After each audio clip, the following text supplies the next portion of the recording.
All right, I've got 7 o'clock. I'm going to open the April 15th meeting of the Wakefield Conservation Commission. First up is roll call. Ken. Here. Jimmy. Here. Teresa. Here. Peter. Here. I do not see Silvana. She's not gonna be able to make She it. couldn't come. Oh, that's right. That's right.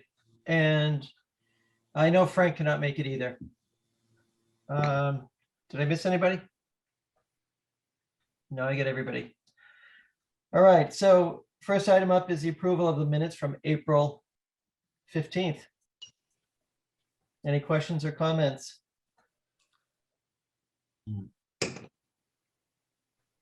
And if not, would somebody like to make a motion to approve those minutes? I'll make that motion to approve the April 15th minutes. Is there a second? A second. Okay, all in favor, Jimmy, I am, yeah. Peter, Yes. Ken, Yes. Teresa, Yes. and I also approve. All right, first up is 3 Stony Hill Lane. It's a request for determination of applicability for the installation of a pool and retaining wall within a buffer to BVW. Do we have the applicant here? Here. Oh, good evening. Hi there. All right, would you like to kick it off? Sure. Lou, did you want to speak on my behalf if you're there? Or do you want me to?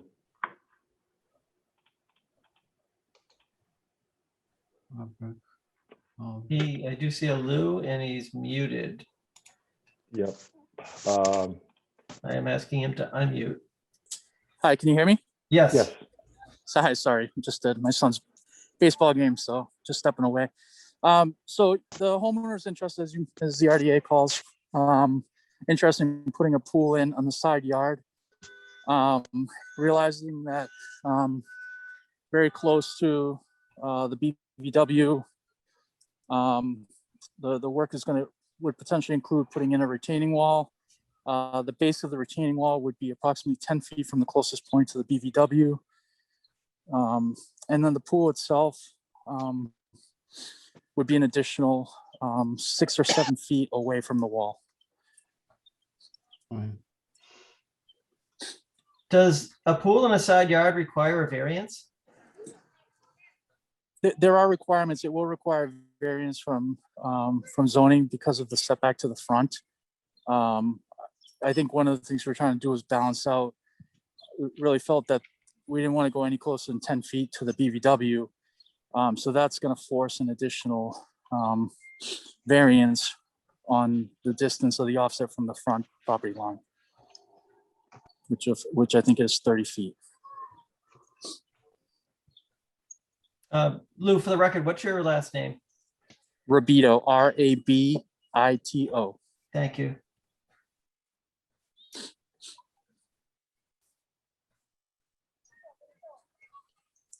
Looking at the original filing for this location, I believe we had a 20 to 25 foot setback from the BVW line originally.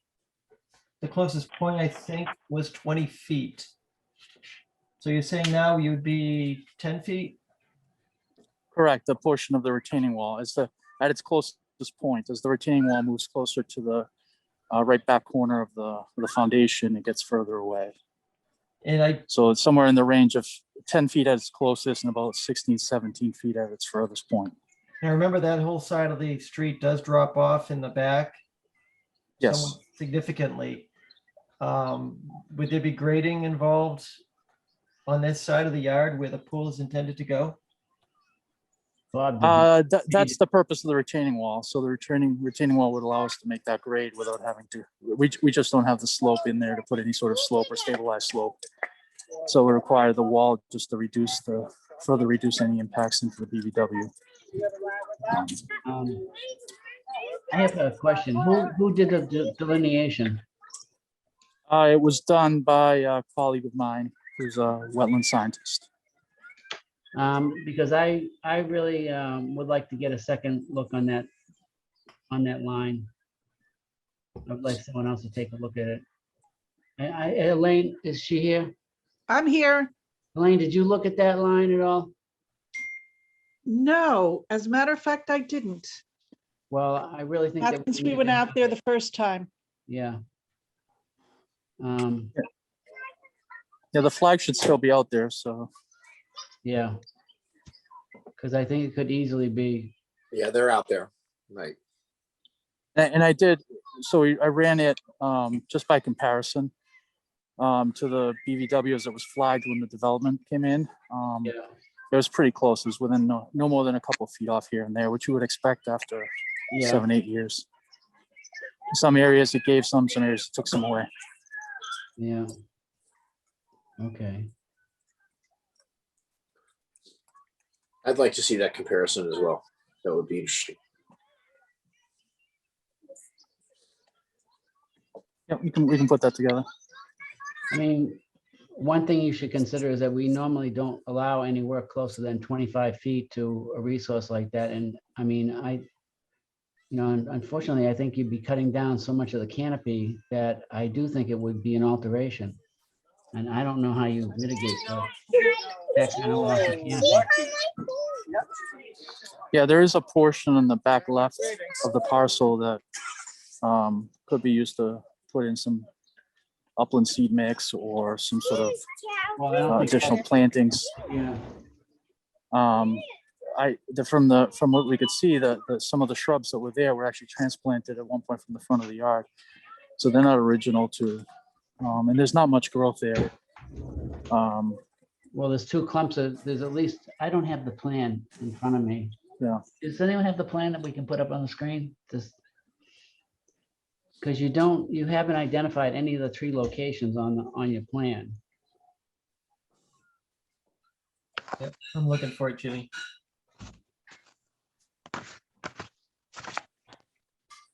Is this proceeding at notice of determination of applicability? Yes, they want to This know. is an RD, yeah. So that brings up another point. If there was a NOI required permit would have to be applied for that, they'd have to have the zoning at least applied for. I'm looking for the plan. I guess what I'm saying, it just, I mean, for those of us who went out there, at least, that, one thing, it's hard to imagine that this would not require a filing. And I think, Jim, your point is that candidly, given our 25-foot setback requirement. Yeah, and I think, go ahead, sorry, Peter. I wouldn't hold out a lot of hope that the filing would be successful.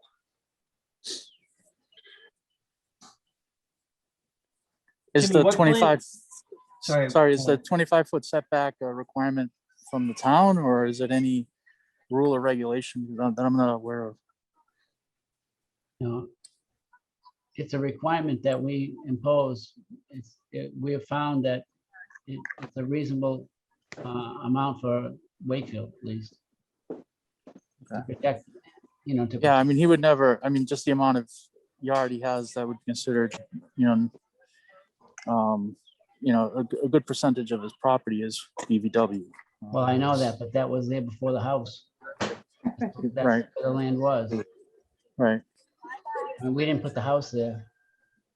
Is this the original owner? No, I think he's just looking for some flexibility, in that 25-foot requirement, just because there isn't much land left to essentially put into one.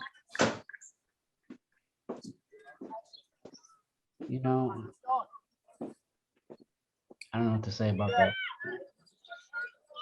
That's because you said it already. Yeah.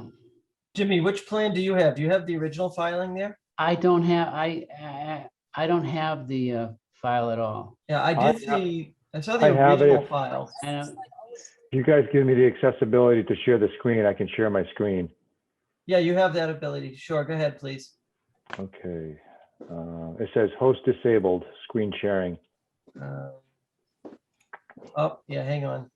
I can take care of that. Okay, try it now. Okay, so, I did see the original plans earlier today, and it did have a minimum of 20-foot setback and expanding up to 25 towards the right side of that Yeah. corner where the wall would be. Okay. Yeah, I mean, I mean, I think we're not close. I think we're too close, quite honestly. And I would like to see the, I mean, I think you have to file a notice of intent, but and that notice of intent should show the tree locations. It should show all the information that you've got here on this plan as well. But I mean, I could not myself feel comfortable in saying you can construct that close to the wetland. Yeah, and I there's- think, Go ahead. There's grading here for sure. yeah, I think we had started with, the direction we had was to file a notice of intent, and then we had a meeting on site where we were directed to fill an RDA, not an NOI. So, I mean, we can certainly, look to expand that into an NOI. But I guess I'm curious as to why originally it was thought that that would be sufficient, and now it isn't. You're curious why what? Why was originally a request was made for an RDA, and now we're asked to file. You know, I had looked at this earlier and I didn't realize it was, the pool was gonna be that close to, the wetland. I'm not even sure what I looked at for a plan the first time. But I mean, from what I'm seeing here, it really appears, I mean, can't you, if you're gonna go for a variance, couldn't you go with the smaller pool, a different shaped pool, or closer to the front of the house, or isn't there something else you could do to? Well, I mean, I think at 20 feet, it leaves about 6 feet of a pool deck or an area to walk around the pool closer to the street side.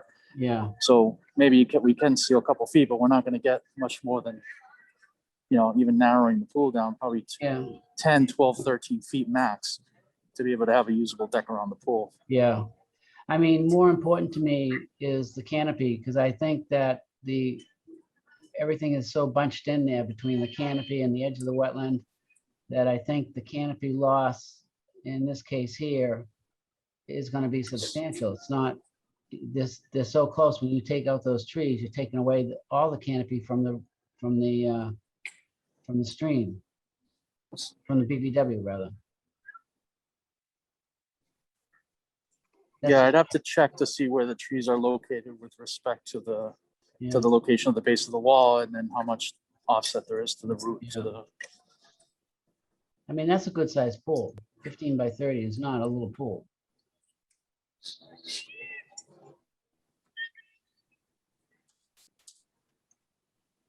That's really all I have to say about it.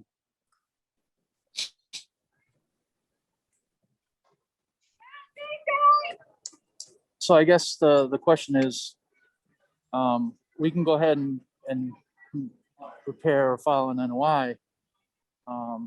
But if there's doesn't seem to be any flexibility or possibility, then, I don't know that we go through the effort if we're gonna end up. Well, I would say this, I would at least let Elaine go out there and confirm the line. And that's gonna tell us for sure whether I mean, that would be the line I'm gonna go by to make my decisions.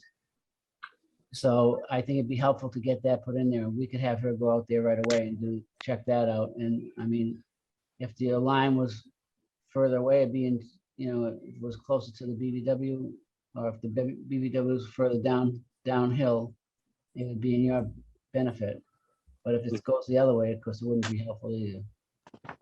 And would we want to see a variance that's already been approved before you even bother with that? I thought the regulations say that it has to apply for all obtainable permits.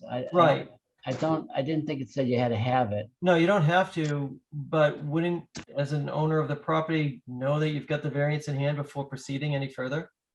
Well, I mean, I guess Yeah, that's who goes first? his That's call. what, I mean, we don't need, he has to at least apply for it. Right. So once Right. that's done, we can continue with our analysis. Right. And I guess my point is it could be, it's a waste of his time and money if he doesn't get that variance.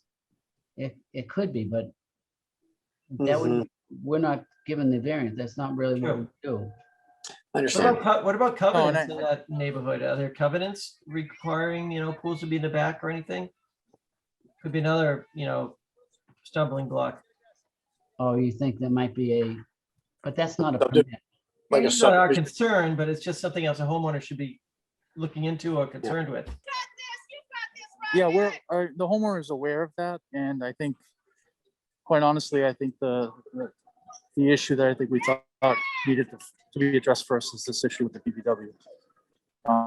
3 feet from the setback. I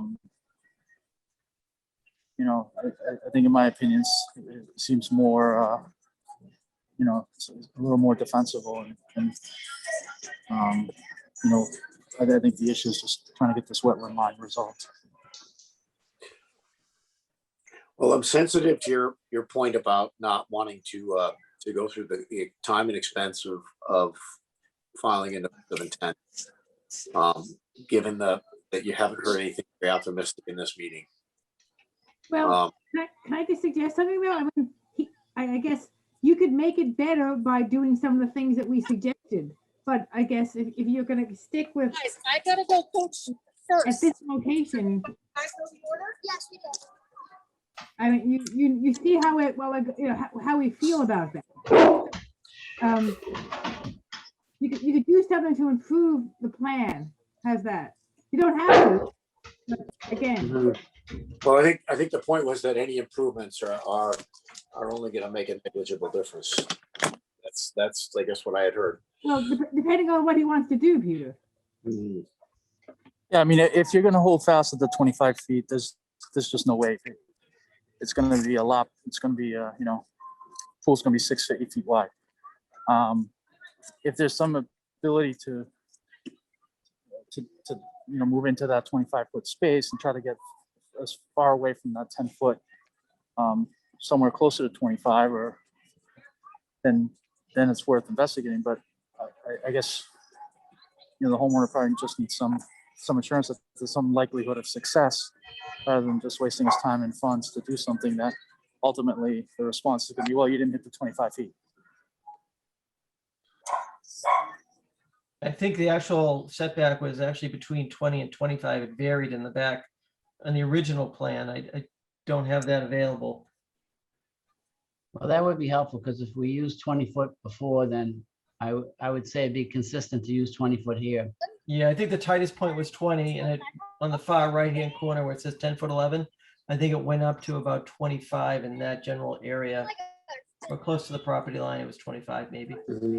So the original plan was something that was the kind of flexibility that maybe the commission would have entertained, but going from 5 to 10 or 11. Yeah, no, it had definitely, I know for sure there was a minimum of 20 up to a maximum of 25. So I do have another question. How was this plan generated? Because was it surveyed? Was it, I don't see, is this the whole plan in front of me? Because I don't see like an engineer stamp or. Great. No, it was digitized from the existing layout plan, and the house was put on there, and then the points were actually surveyed, and those were measured from surveyed in the field. But how about your contour? There's no contours on this thing. I mean, No, we didn't have contours. No. yeah, I mean, I don't think your plan is even complete enough. No, that's the whole point of the filing, though, right? The filing would have a more comprehensive plan, right? That's Well, one would argue this filing should have had a better plan too, Peter. Mhm. I think the point of filing an RDA was to see if the Conservation Commission Yeah, the temperature check. approved of right. the concept. It was kind of a concept thing before he put a lot more time and money into it. Yes, Okay, and that's reasonable. My view. Right, and the question with the RDA is, would this or could this have an impact, a negative impact on the resource area? And the potential loss of canopy, certainly could have an alteration, and the construction itself with the grades that are currently there, regrading and building the wall, it could be an alteration. Mhm. So if this was all good and it was in the backyard and all that, I think we would definitely want a notice filed. I don't know.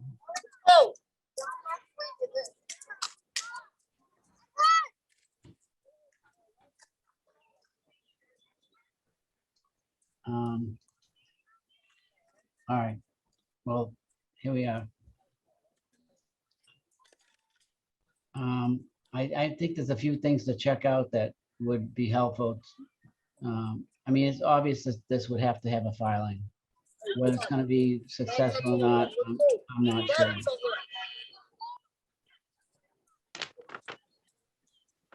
What would this have looked like with the original? Was the pool just much closer to the street or closer to the house? And was it a smaller pool? I'm just curious what the what accounted for the from 20 feet at closest to 10 feet.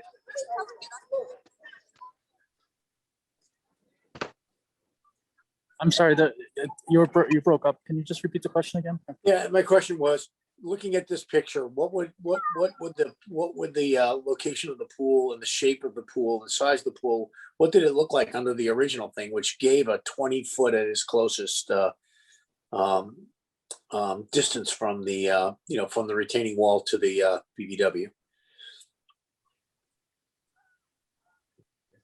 Was it just much closer to the house or much closer to the street, or was it a much smaller pool? Yeah, I think, Or was it all the Yeah. above? I mean, I'm not looking at that other plan that you're referring to. What I can tell you is that this other option pulled us as close as we could, and we actually encroached into that 30-foot offset from the front of the property. And then we narrowed and reduced the distance from the side of the foundation on the house to the edge of where the pool begins. So we tried to move a little bit closer to the house. It's kind of a tough. Peter, I think Sorry. you're referring to the original construction of the house. That's the plans that Bob and Jimmy are talking about, the original setback to build the house. That plan had a pool. I thought there was a plan that had an original plan for the pool had contemplated that the pool would be 20 feet from the retaining wall would be 20 feet from the BVW. I'm sorry, that's what I thought I had. And then I was just curious, was it, now it's 10 feet from the retaining wall to the, and I was just curious. Three to three. Oh, can you clarify No that? outs, no outs. I don't recall having a plan that actually showed that. Oh, okay. I don't think we had a plan that had that, because I don't know that's actually feasible, because you're looking at 10 feet and then potentially 7 feet, unless the retaining wall was where the side of the pool existed. So I don't think that plan existed. Well, it answered my question. What it was hard for me to imagine that there was a plan that, it's hard for me to look at this and imagine a plan that would have pulled everything an additional 10 feet away from the wetlands. And so now I understand. Yeah, I agree. Oh, yeah. Stay right there, right? Yeah, I guess, Peter, it would be helpful if we saw had the original development plan available for us tonight. And did you see it? Oh, that's gotta be in the file.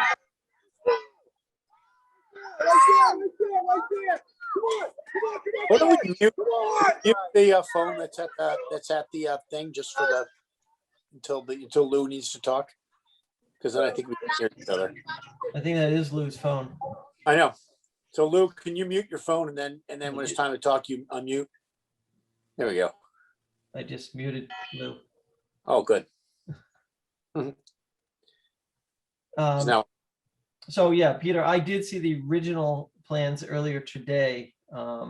That's what I am referring to. I don't have a copy of those. They were in the office. I happened to go in today to get sworn back in, and Rebecca was there, and I did see the original filing.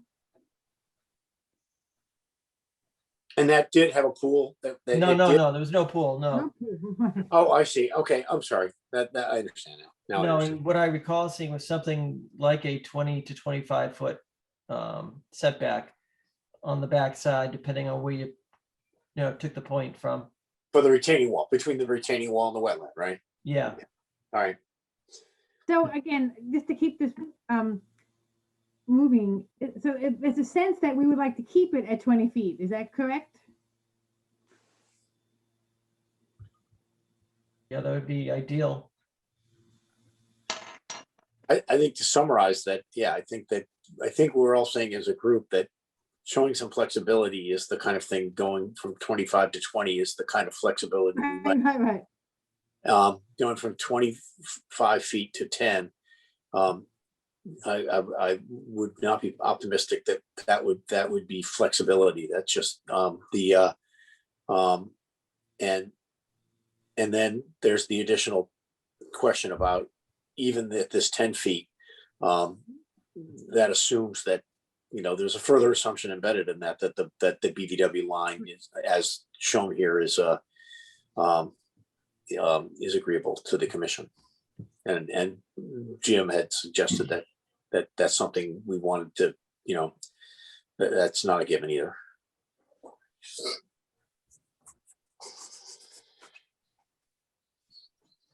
It's not very optimistic.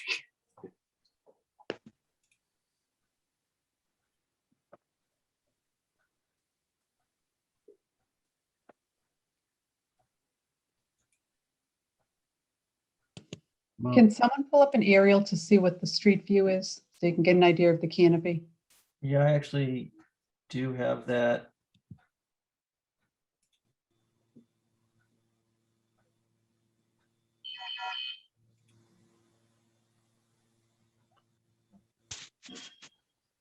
Can everybody see that? No. I just see you. Now I see Oh. Terry. Hang on, Elaine, you got video. I got it. I do have video. I can see your arm. Right, I'm on my cell phone. You got the Jim Luciani view that you. All right, so Yep. that should be visible now.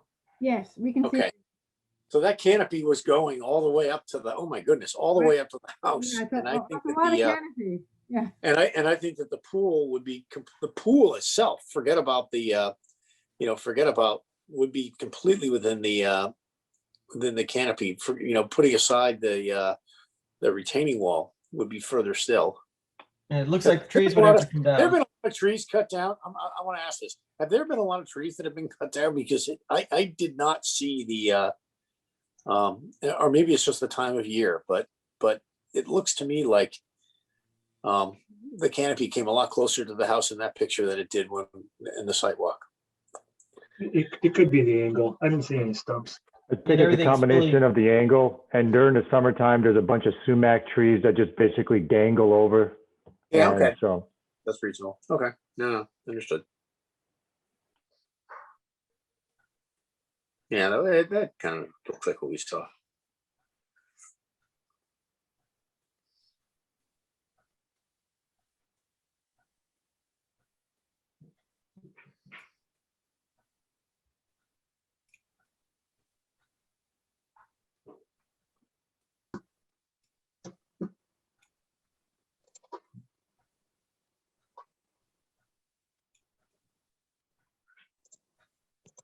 It's 7:30 if you want to wrap it up for the next hearing. Yeah. Do we need to vote? Do we need to vote on the determination of applicability? Yeah, well, that's the question. Yes, we need to vote on that. Yeah, so Unless anyone else has something to say.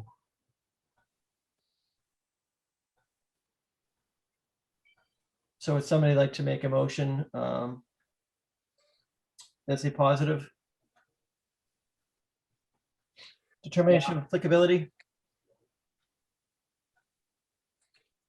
But if we do that, are we agreeing to where the wetlands, where they, No, we're No. agreeing that he need a file. okay, yes. We're just voting on whether, and is the motion a motion to require a filing, or are you just asking, is there a motion to waive the filing? Well, we don't have to require a filing. We're just determining whether it is applicable or not. It's up to the applicant to determine if they want to file. Right, So so we had to just vote, yes, it is applicable, right?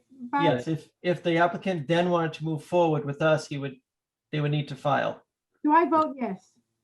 I will say Well- this, though, if the applicant does want to go forward, number one, he needs to have a plan that's stamped by a civil engineer, and he needs a lot more information on, I'm sure he knows that he'd have to. that's right.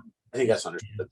And also any other permits need to be applied for, zoning relief or whatever the case may be. Oh, is that before we would consider it as well? Bob? Yeah. Well, he has to apply for. Oh, but, yeah, whether we would consider that, what, that he has to file? No, That he can't file till, he can file, but he's got to supply a lot more information. But the question being answered is, do we think this needs to have a filing? Or he would need to file for a notice of intent? And I think the answer is, for me at least, would be yes. Do we have, Yeah. Are you So- making a motion? Right, somebody made a motion. I made a motion. All right, but we didn't have a second. I'll second. Okay. Jimmy, Yes. Peter, yes. Teresa, Yes. Ken, Yes, and I also vote yes. Okay.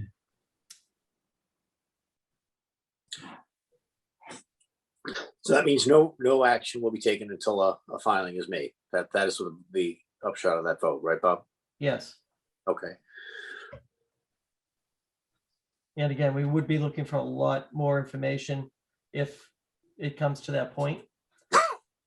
You know, we need grades and understanding of the canopy potential removal or changes there. Maybe some sort of construction sequencing. And- Perhaps showing the number of trees that are going to be removed, yeah? Correct. Yeah. Correct. And I will say this, I don't want to send Elaine out there to redelineate this or to check the delineation. If he's going to go forward, then yes, but there's no sense in her going out there spending time doing that if he's not going to go forward. Yeah, good point.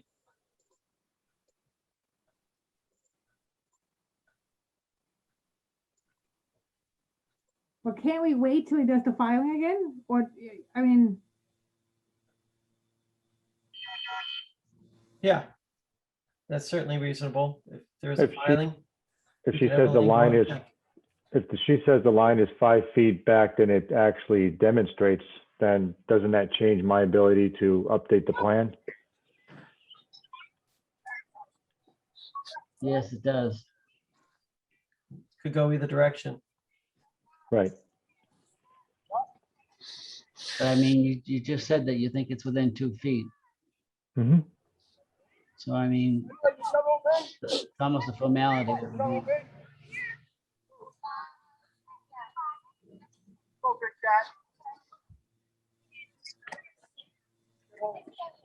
Oh, what do you want to do, Jim?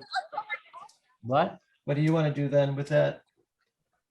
What, as far as having Elaine go out there? Yeah, Well, I guess we can have her go out if you feel like it's that important. I mean, we've done plenty of times where we confirm lines for people, so it's not unusual. So, yeah, I guess I could rethink that. I have a quick question. I have a quick question. There's a low line of stones in the backyard. Can you tell me how close this new line is to that line of stones? Do you remember what I'm talking about? Yeah, you're talking about that riprap between the two parcels? Yeah, Yeah, I'd have to look at the plans. They're not in front of me. I can put it, the wall didn't impact the stones at all, but I can't tell you how far off that line the wall is. I'd have to measure it and let you know.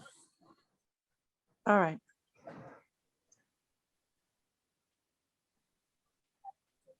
Okay,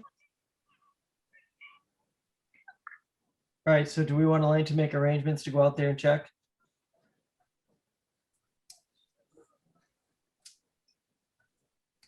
Who are you talking to? Anybody? What's the question? Do we want Elaine to make arrangements to go out there and take a look at the line? I'm trying to think of, I feel like, unsure about the plan. So I wouldn't be a good person to ask, I guess. I'm not sure. I mean, if you want to, I guess it's a small line. It's not gonna take her that long to look at it. Yeah. I guess my feeling would be if the applicant is still considering going forward, then Elaine, if it's not too much trouble, I would be happy if you would go out, if that was what the applicant would want. okay, I'd be happy to go out. I just have a question. If this plan were to be approved, wouldn't that wetland line have to be 10 foot further into what is now determined to be a wetland for this to work, for him to get 20 feet? I'd have to go Yes. back and I'd have to say, that wetland line is far too up gradient. I think it should be 10 feet deeper into what is now wetland, Yeah, which is unlikely at the least. I mean, I remember this site. I've got a good idea of where the wetland line is. So I would have to say you're totally wrong. You're far too conservative about this. Put it 10 feet back from where it is now. Wouldn't I have to say that for this to have a chance of being approved? the way the pool is located and Yeah, for the yeah. project, yes. Okay. All right. So that says a lot. I think that gives them kind of a bright line about what needs to happen. So I can go out and check the line. And, I'm sure it's pretty close, if not spot on, to where we all thought it was when I was out there. With the I guess- realization that it would have to be 10 foot back for this particular plan to work. Yeah, and that's, Okay, You want to bring the original plan with you, Elaine? sure. I guess the question still have for the homeowner is, we can go through this exercise. We can look to see if the line, if you agree with the location of where the flags were placed, maybe we can pick up a couple of feet. But if we cannot get to that 20 feet, is there any leniency from the board or the commission that even if we do file an NOI, that you're open to anything less than 20? well, for myself, I can say that I would defer back to what we use for the subdivision. If we assume for this lot that you had to stay 25 foot away when the house was having a filing, then I say we should stick with that because that would be reasonable. But if, so I think that's, I would follow, I guess, what we use for this filing. If we said 20 feet was good for the house, then 20 feet should be good for the pool. If we said 25 feet was good for the house, then it should be 25 for the pool. Be consistent with what was decided at the time the house was built. Well, You know, and we also have the minutes for that meeting too. We could go back and look at the minutes and see what was discussed. it would be 20 feet from the retaining wall, not even the pool, right? Yeah, it's the retaining wall. Right. I absolutely believe it should be the retaining wall and not the pool. Yeah, I believe the original drawing showed 20-foot buffer from the wetland to the retaining wall, but I don't remember entirely. So, I mean, that would be how we would be lenient, I think, as long as we conform to what was originally used as an offset.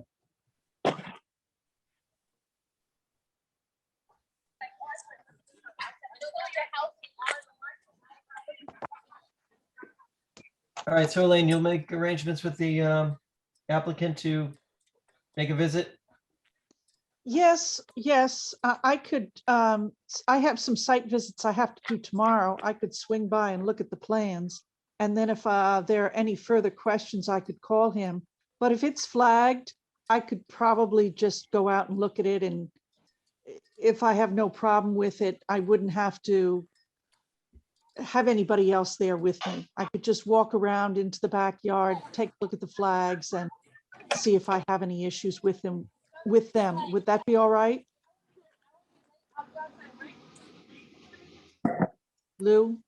Yeah, Yes. Okay, then I'll swing by tomorrow and see how the lines look. See how the flags look, I should say. Okay. Can we move on now? Yes.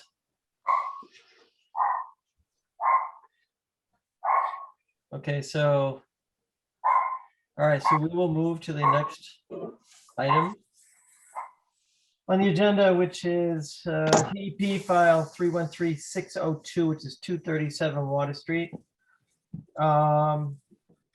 It is a notice of intent for the reconfiguration of pavement and addition of car vacuum stations and fencing within the buffered bank and within the riverfront to the Mill River.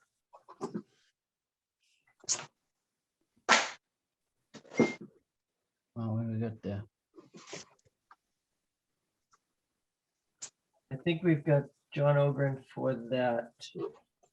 Yep, hi, Hey, John. John Ogden with Hayes Engineering. Is it okay if I share my, Yes, go ahead, please.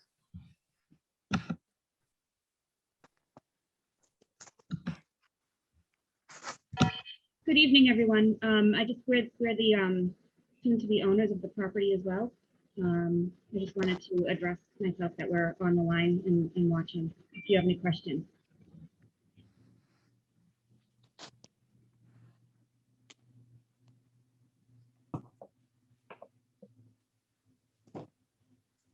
everyone see this? Yes. Yes. Okay, so this project is at 237 Water Street. I think everyone's probably familiar with Flo's car wash on Water Street.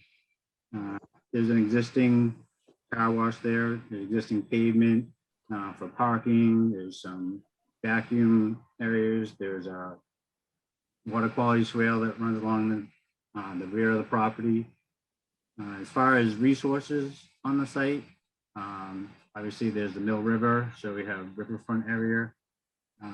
Pretty much encompasses the 100-foot encompasses about halfway into the property, and the 200-foot riverfront area is beyond the extent of the property. There's also on the property is boring land subject to flooding, and that's based on the FEMA flood maps that shows in this area that the elevation of the 100-year flood is elevation 57. I just want to note that all the work that's being proposed is at elevation, approximately elevation 60 and above. So none of our work that's being proposed is at, within, or below that BLSF elevation. So there's no need for compensatory storage and any performance standards there. As to what we're proposing, I'm just going to zoom up a little closer. Essentially what we're proposing is on the side, basically on the left side of this plan, where you come in, you enter into it. There's some existing vacuum stations. I believe a total of 4. What we're proposing is to remove those, and we're going to be adding an additional or a total of 10 vacuum stations to replace those. In order to get those 10 vacuum stations in this area, we do have to do some reworking of existing pavement to kind of make that configuration work out. As part of that reconfiguration, We are going to be adding some pavement and we're also removing some pavement. Removal of about 250 square feet of pavement and adding back 215 square feet. So we're actually reducing the amount of impervious area by about 35 square feet on the site. We're also proposing a 4-foot high black chain link trash fence that will run along the area where the proposed vacuum stations are. And that's just being proposed to add kind of something to catch any trash that might flow towards the river itself. In terms of what each of these stations are, it's essentially a pole or a post with a vacuum canister mounted on the top, kind of a whip that holds the actual hose. So there's not much as far as in the ground. In the ground is just essentially just a post at each one of these stations. I think that pretty much summarizes. So basically, you know, we are revising. We're basically just doing some minor adjustments to the edge of the existing pavement to be able to handle this configuration.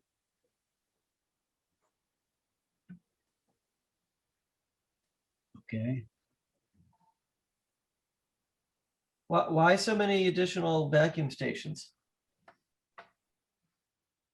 That's what the client asked that we take a look at getting 10. I don't pretend to know anything about the car wash business, so I don't know.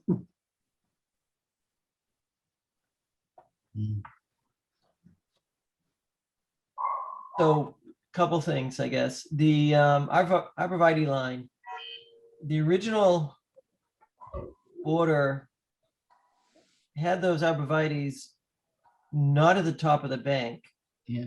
where they ended up, but towards where that fence looks like it's proposed. Can I interrupt for a second? Yeah. I have something I can say.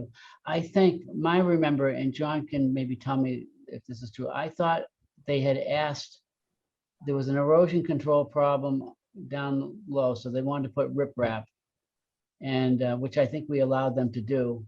And then I think we allowed to put the arborvitae up at the top of bank because we were fixing the slope with riprap. Is that correct, John?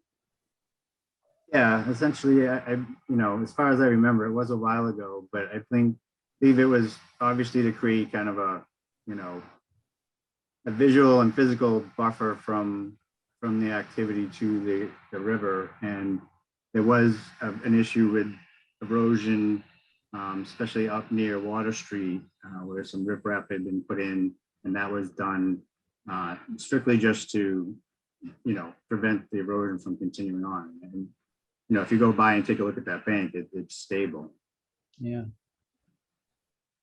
And yeah, the arborvitaes look great there, I think. Right, but Jimmy, weren't they supposed to be more to the right? To the right? Yeah, not on the very top of the bank, but towards the building more.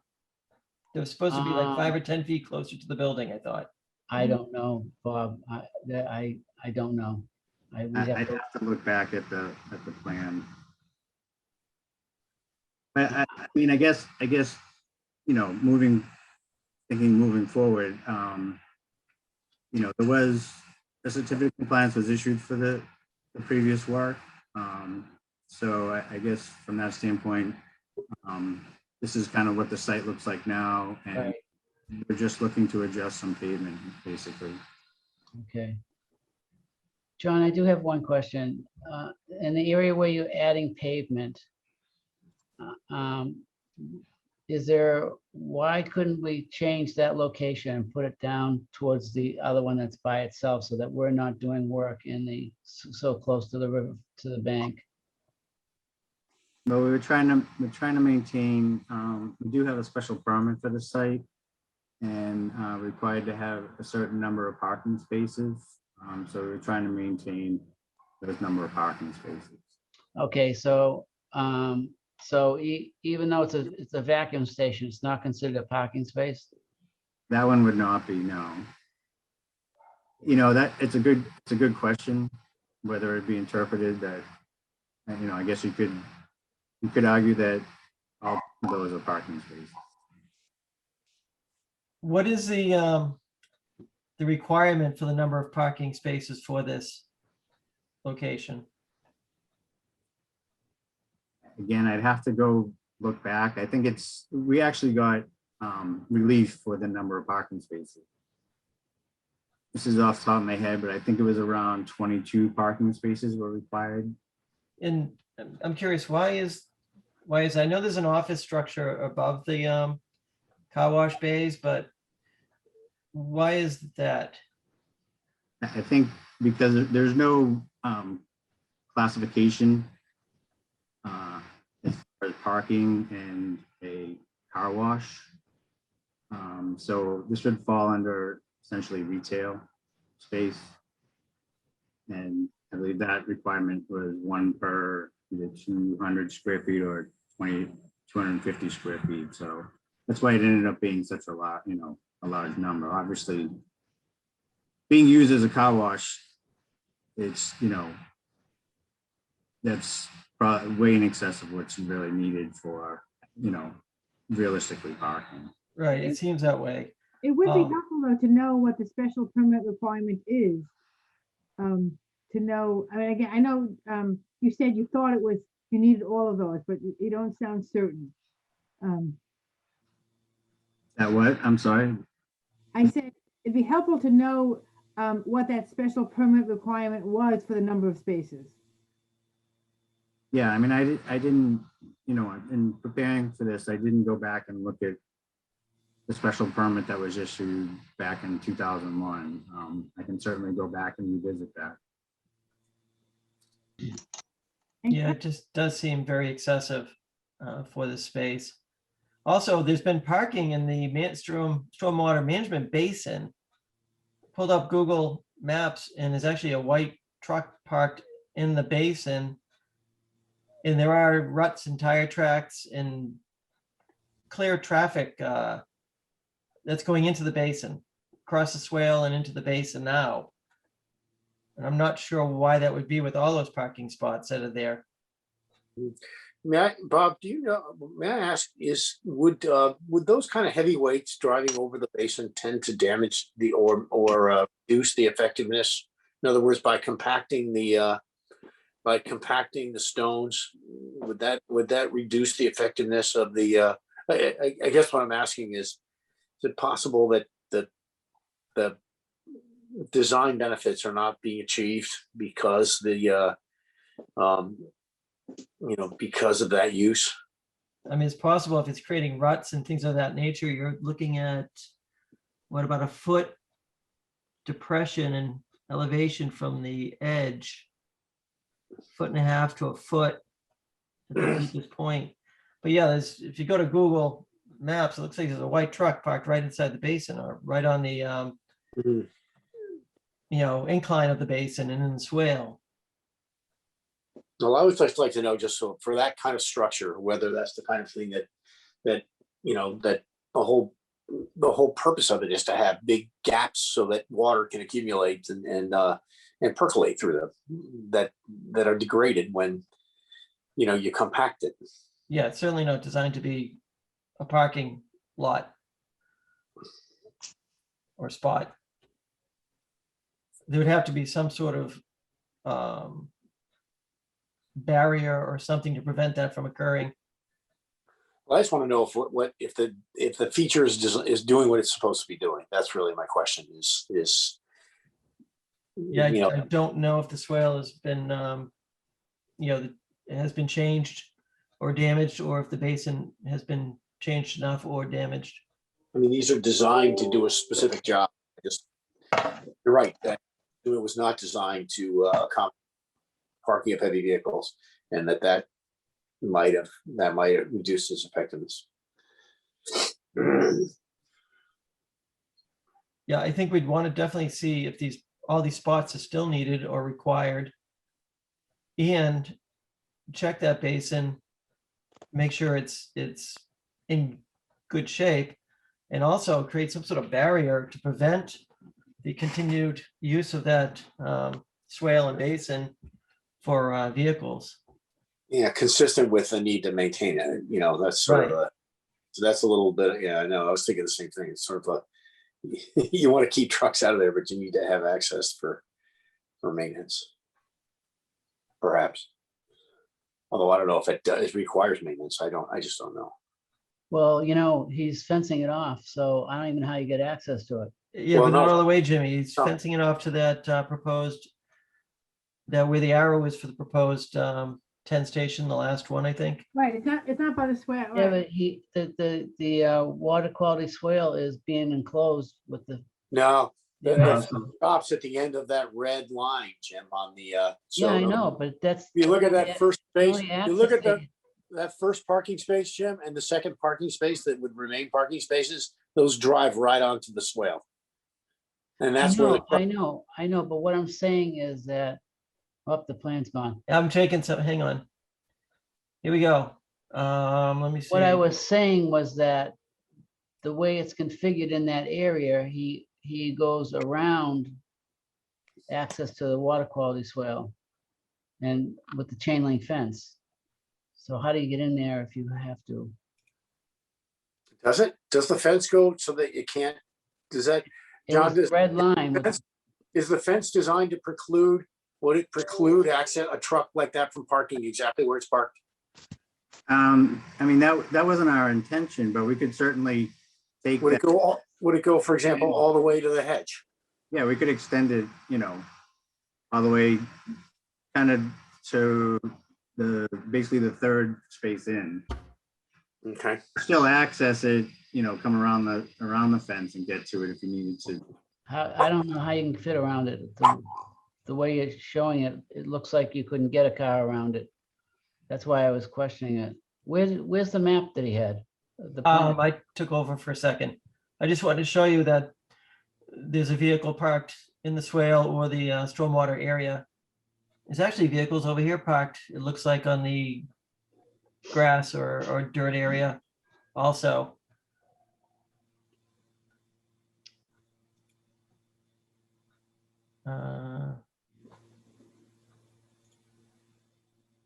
I don't know if that was, I was looking at some of the street views, you know, the different times, and a couple ones I looked at didn't show any vehicles parked there. So I don't know if that was, it was kind of a one-off thing or. But can we ask the homeowners, I mean, excuse me, the property owners, whether there are cars parked there on a regular basis?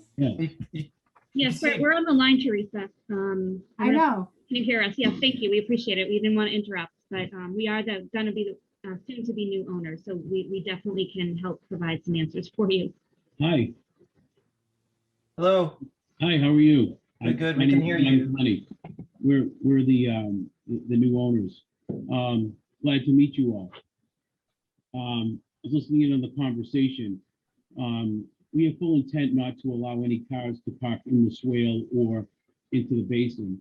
And last week when it was raining very heavily, I happened to have been on site and Water Street in front there was underwater. We had called the DPW and I pulled in to check the basin, and the basin was full of water and the swale was in the basin was working correctly.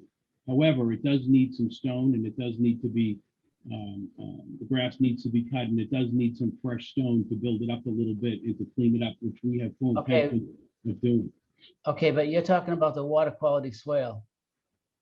Right. Is that, well, that you can't change the elevation of. I mean, that's the designed elevation. So if you have to, if you want to get more stone put in there, you've got to take something out and bring it back to grade. So just so you know, you Yes, know, we would do it all in accordance with Hayes Engineering. We would tell them, you know, to, Yeah, we okay. want them to organize it and tell us what we can do and what we can't do, just to Yeah. make sure it's working and functioning correctly. okay. Yeah, Jimmy, when I went by earlier, there were, you could see tire marks and ruts, from vehicle utilizing that as parking. So it might need to have some repair work done or regrading or something. Yeah. It needs some maintenance. I agree. Yeah. I mean, the one thing I can say, the only thing problem I have is that we're doing more development closer to the river. So I would think that's not the best place to put a vacuum station. I would say if those two were gone or relocated to another area, I would have no problem with this, but the way it is right now, When you say those two, which two? well, if he had the map back on there, I could describe. John can share that back. It's again. right by this, it's right by the water quality swale. He's got the red line with the dots in it the red line with the dots is Two right there, I see it's it. the fence. Mhm. See how the fence comes down to where the water quality swale is? Yeah. It blocks it all off, so you couldn't actually get access to it if you had to clean it. I mean, I'm looking at, do you see on the lower left-hand corner? You see the red line with the dots, with the circles around it? Yep, That, according to the plan, is the chain link fence. right. So it goes down, it goes around the water quality swale, it goes. Jimmy, there you go. that, Yeah, that area to the left, Jimmy, where it says arborvitae hedge, where that call out is, that's actually Yeah. the grass. what? That's the grass area. This grass, yeah. That's the grass. The Right. water quality structure is to the right where you see the contours. Oh, okay, Right. okay, so I'm, And that's where the truck's parking. Or has So been you parked. can see the proposed fence dies off at the I edge of see the it grassy area, I see not it in now. front. Yeah, of I the- see it now. But But in, Teresa, as it, even though that's true, it says pavement to be added, that area really should not be adding pavement to. that's And new that's, area. Right, it's new that's pavement. my, moving.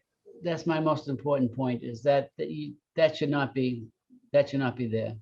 And also to Bob's point, encouraging additional, like further development and use of the area right next to the Mill River. I mean, by having, all that vacuum, added, I think that's not a great use either. Yeah. What were you gonna say, Ken? Nothing, I just wanted to point out is that last two parking spots where the cross hatching. Yeah, is no, where- thank is you where for we're that, talking Ken. about, where Yeah. the grass will be removed and pavement will be added. Okay. Yeah, that should almost be contoured to pick up, almost to, I guess, put that whole area to be paved, almost should be fenced area. Right.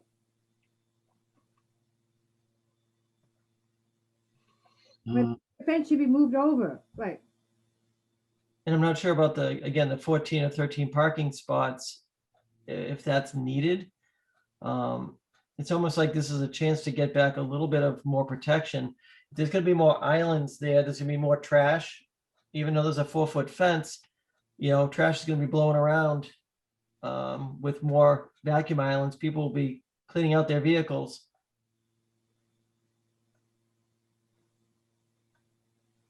Four-foot fence may not be enough. Yeah. Am I right that the redevelopment rules would say that one, you don't build any closer to what than you already are? So that would, am I right that application of the rules, that's just a rule that you shouldn't be, in other words, that I don't care if there's a no net, if there's, putting aside whether anything nets off, you shouldn't be we shouldn't be building, or there shouldn't be further paving closer, of anything, near the river. And then the 35 square feet would be arguably, the next question is whether that's a trade-off for the increased intensity of use of the paved area, which is contemplated as a result of this. Right, I mean, you're looking for an improvement and a redevelopment. Well, that's right, but I would even question, I guess my point would be that I would even think that, I guess what I'm asking is, I think that you have to have a net improvement, but I think that there's a second requirement that says you don't do anything that's closer to the, no activity that's closer. And not, you can do some activity that's closer as long as there's a net improvement. I don't think I thought that was not the rule. I thought the rule would say, application of the rule is you don't pave, you don't add more pavement anywhere. And then taking away some of the pavement, the 35 square feet would be or whatever the square footage, that would be, the question would be, taking that away, would that be a sufficient improvement, taking into account the countervailing consideration that Right. there's going to be heavier use of the paved area? I just want to make sure that I understand, because that seems to me that I don't think I guess what I'm saying is, I don't think the rules sort of allow us to horse trade to pave more area. I don't see that as. No, it's a I may good, be reading the rules, I misunderstand why I'm asking. it's a good point. It's a good point, Peter. Well, it's not, I don't know that it specifically talks about pavement as you are. It talks about disturbed areas and previously developed areas, which this obviously is, so that we're not going any closer in terms of previously disturbed or developed areas. We're still within the area that was previously disturbed. I mean, we're up gradient of basically where that arborvitae hedge was, which obviously was not, is not natural. But what's proposed should be an improvement to what's there, not further degrade what's there. Right. But I mean, yes, it's only 35 square feet. We're only talking, in the grand scheme of what we're adding and subtracting, it's probably about 10% in terms of reduction in the impervious area. Well, if we didn't need to have the 13 parking spots, maybe some of the stations could be moved over to that side or something Right. and away from the river. I just think there's gonna be a lot of trash blown around, even with the 4-foot fence, with the additional islands. People just take all their junk out of the car, and sometimes it ends in a barrel, sometimes it doesn't.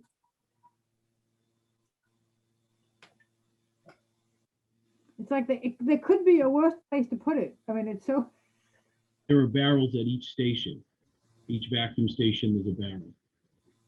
Right, but I have a similar issue at our work where the animals, squirrels, birds go into the barrels and pulling stuff out, stuff's blowing around. To fix that. And we got a 6-foot fence and it's still getting everywhere. I don't believe there's an existing fence running along the river now. I think it's wide open. Quote me if Correct. I'm wrong, John, maybe you could help out. I didn't see any. No, there isn't a fence now. There's an arborvitae line, but I'm saying even with a 4-foot fence, my experience is even with a 6-foot and barrels, birds, squirrels, animals, stuff is going to blow around and get in the river. And people don't always put stuff in the barrels. Barrels have to be dumped on a regular basis too. But even with all that, trash gets all over the place. Well, I mean, it's been operating there for quite a few years now. I don't know if I've seen that kind of trash there, but. Yeah, but Jimmy, now it's going from 2 double islands to 10 vacuum stations. There's currently trash barrels on each island now that are emptied several times a day. We would maintain the same practice. What do these vacuum stations look like? Are these those circular things? Yes, they're circular in nature, and they have a whip that goes over the top with a hose, and the car pulls in and they can vacuum out their car. That's what they are. And each one of them is independently controlled. There it is. There's a picture on Okay. screen now. So how do they get emptied? Excuse me, the vacuums get emptied? Yeah. Yeah, we open them up and there's a bag inside. All the debris is kept inside the unit, and we would take it to our dumpster to empty the debris out of the vacuum cleaner. Okay. And then each vacuum station would have its own individual trash can located at the base of each vacuum cleaner. And the customer could throw the trash into the barrel, and then those will be emptied many times a day. And then the trash fence is another layer of security, which you don't have now. And is the pavement jogged the same way that the spaces are jogged? I mean, is that how, what does the shape of the asphalt look like? I mean, it looks like it's a jagged edge, if you look at the whole thing. Is that the way the pavement goes too? No, the pavement goes straight through. Pavement goes straight through? Yeah.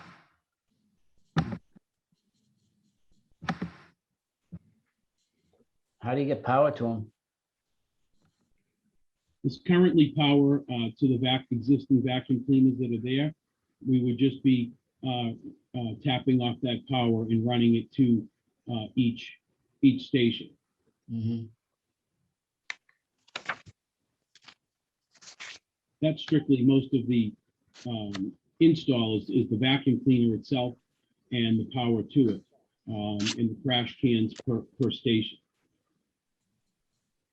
So you gotta make some kind of connection where the old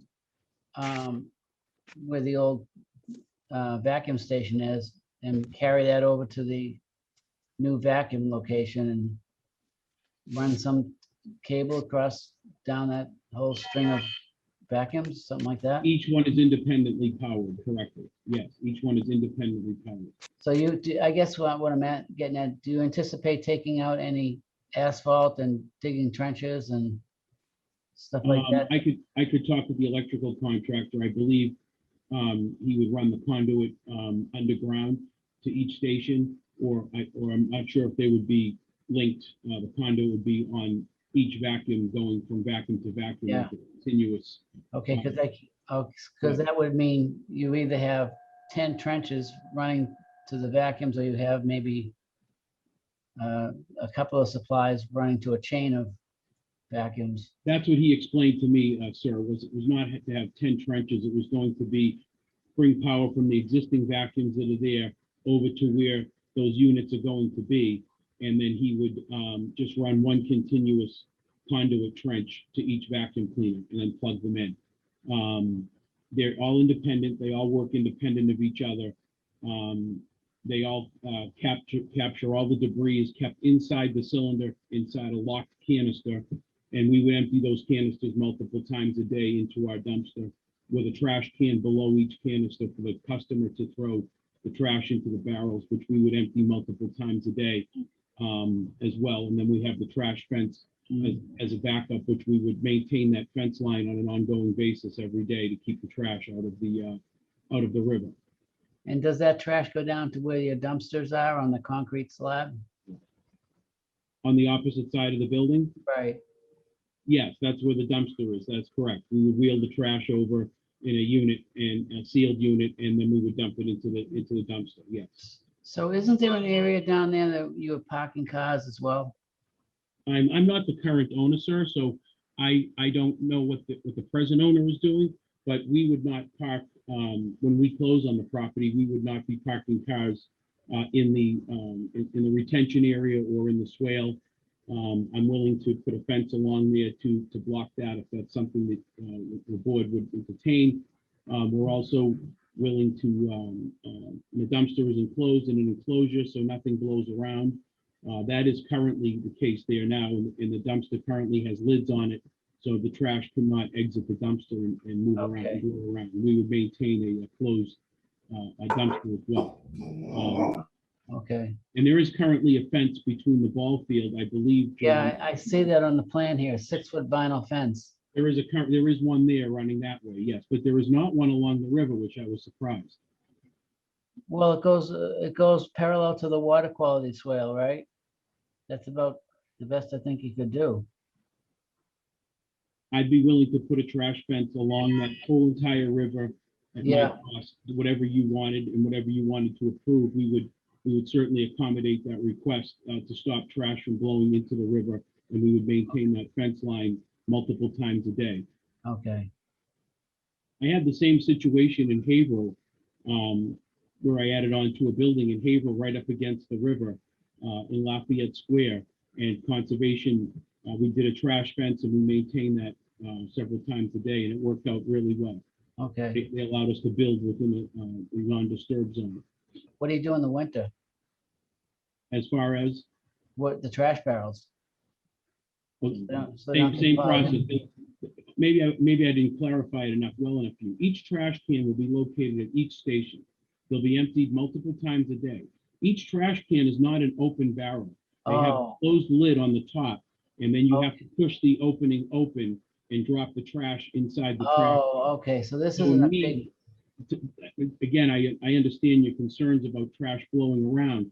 So I was going to order the trash barrels that have the lids on them. So we have to pop the lids off, take the trash liners out of the barrels, and then put a new liner and then add the lid back on the top. The lid prevents any trash from blowing around once it's.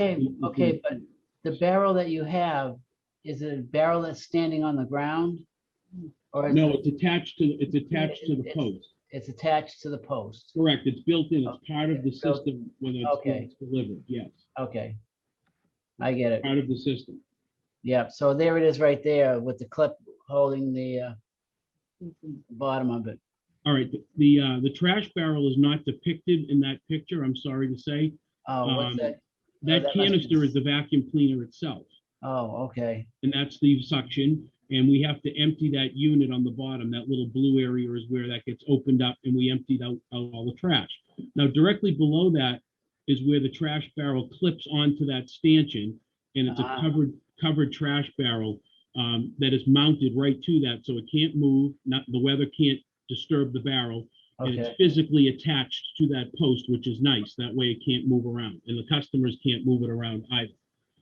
So do each one of those stands have to have a concrete foundation under them? Or some way to support them? Yes, sir, they do. They put a, like a little sonotube, a small concrete pad. Okay. Like if you were building a deck, Yeah. you put a little sonotube under your Yeah, deck. right. It's not a massive pad, no, they're like a sonotube, maybe. I believe he told me they were 6 inches by 4 inches. They're not big. This is not a massive structure. Yeah. It's little vacuum cleaners. This Well, is not a but they main must cleaner. have to go down 4 feet. How do you, I think it's 3 feet. well, if you're gonna be below frost, it's 4 feet. Correct. I thought he had said, for some reason, I thought he had said 3 feet for those posts to be secured. Okay. What are we doing here?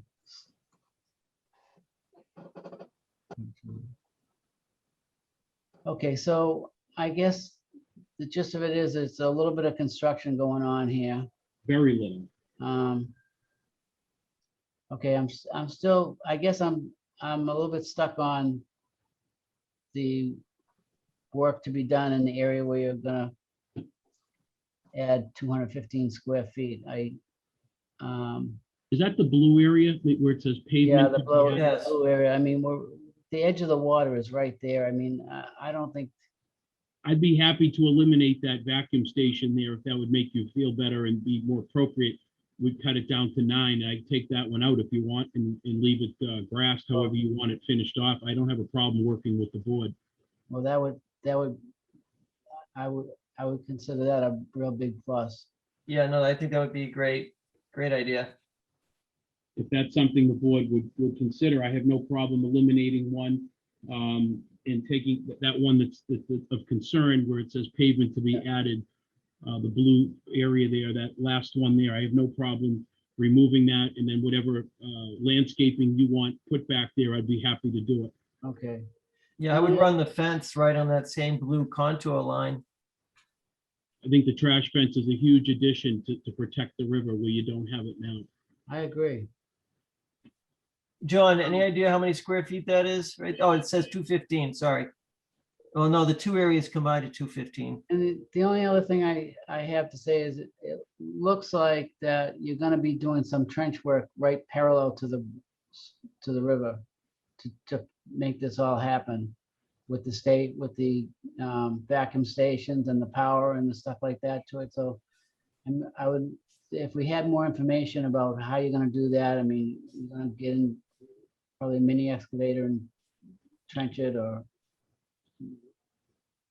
and how you plan to, leave the area when you're done. I think we need some more information from your electrical person, or how you exactly intend to accomplish this string of vacuums. And Again, he had mentioned to me that he would take power I believe it was standard 110 power, and he would run one trench along the pavement, under the pavement, and feed it to each vacuum station. So if we're talking about 9 stations, then he would feed it to 9 stations, and then you just plug them in. They're Okay, standard. but you've got two, like you're taking out two substantial vacuum stations, right? So when you take Right. that thing out, you've got power sitting there. Correct. I would imagine that you're gonna bring that power over to your trench. That is correct. I guess I would like some, like something in writing. I'd like to, like a description of the process that you're gonna go through to do that. Okay, yeah, we could provide that. It's not a problem. He's just going to, he would Yeah. follow the code, whatever the electrical code is Yeah. to put that, Right, he would pull a permit and follow the code. okay, but just keep in mind that we're more interested in what this is gonna look like after, that we maintain the grades that are there and stuff like that. We Right, won't so you- disturb any of we won't disturb any grades or after the conduit is very small. It's only, I Probably think one it's inch. 3/4 of an inch. Yeah, maybe 1 inch max conduit, Yeah. and Okay, it's very small. We're not talking about a huge trench here. We're talking about something maybe 16, 18 inches deep, I would imagine. yeah, that's correct, and maybe 6 inches wide, and Yeah. the condo would be no more than 1 inch Right. round, and Right, we wouldn't disturb grades. We'd put it right back the Okay. way it was. we wanna do that in a way that does not disturb the shrubs, the arborvitaes or whatever they are running along your, We would not disturb the arborvitaes at all. No, okay, we wouldn't be anywhere near the arborvitaes, and I have no, I'll agree to that 1,000%. We're nowhere near the arborvitaes. John, I don't believe if the condo would be out in the paved area, am I correct? Yeah, I would think that you would run it, probably loop it in from the pavement area into the vacuum and then back out again. So the close would be basically where the posts are for the vacuum. Right, it's Yeah. not anywhere near the river there, right? okay. I don't have any more questions. DEP had comments. Did you look at those? Yeah, so DEP, I've actually got the letter here.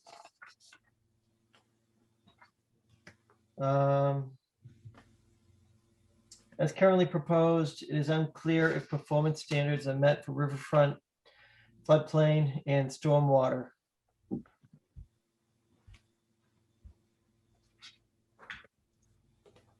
That's a question for John. Yeah, You, John did submit a letter. Yeah, we submitted a letter in response to that. I can summarize it if you'd like, very long. I actually have the letter in front of me also.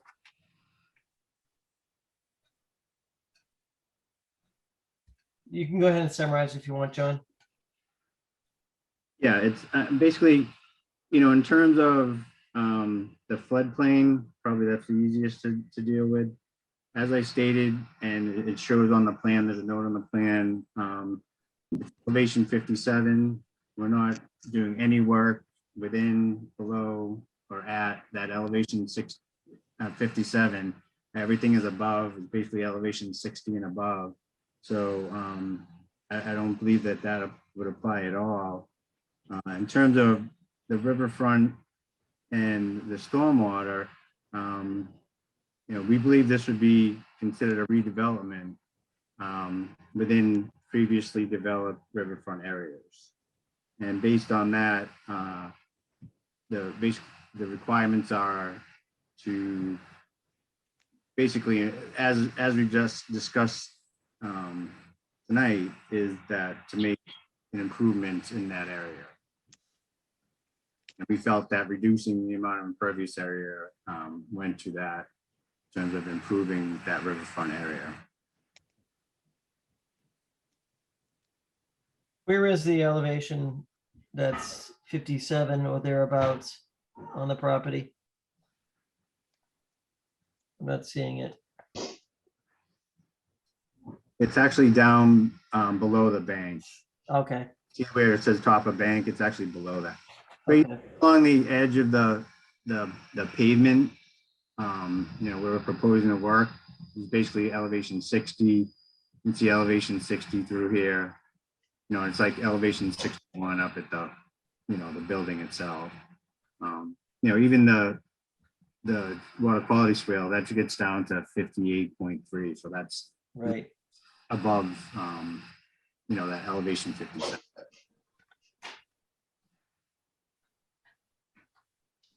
What else? You had asked about that the area of the blue area, the area of the blue pavement to be added. That's about 170 square feet. All right, so that was out of that calc. Can I ask a question?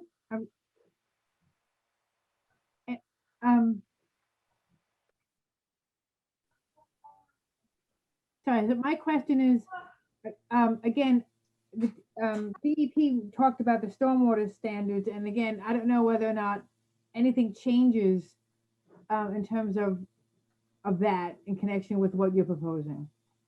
Yeah, I mean, in terms of stormwater, kind of the same idea.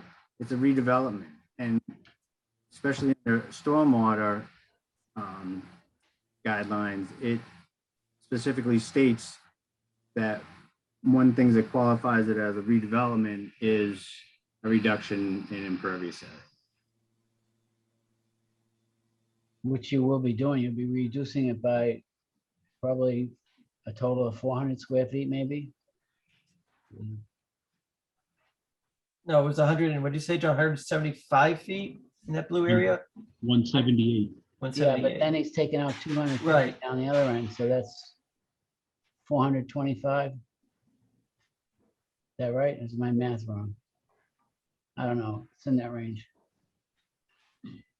No, it was a total of, The total to be added was 215. The total to be removed was 250. Right, so you're gonna take 250 out, and plus you're gonna take part of the 215. And that part of the 215, I don't know what that is, but it must be at least 150 square feet, right? 178 would remain as green space. Yeah. 215.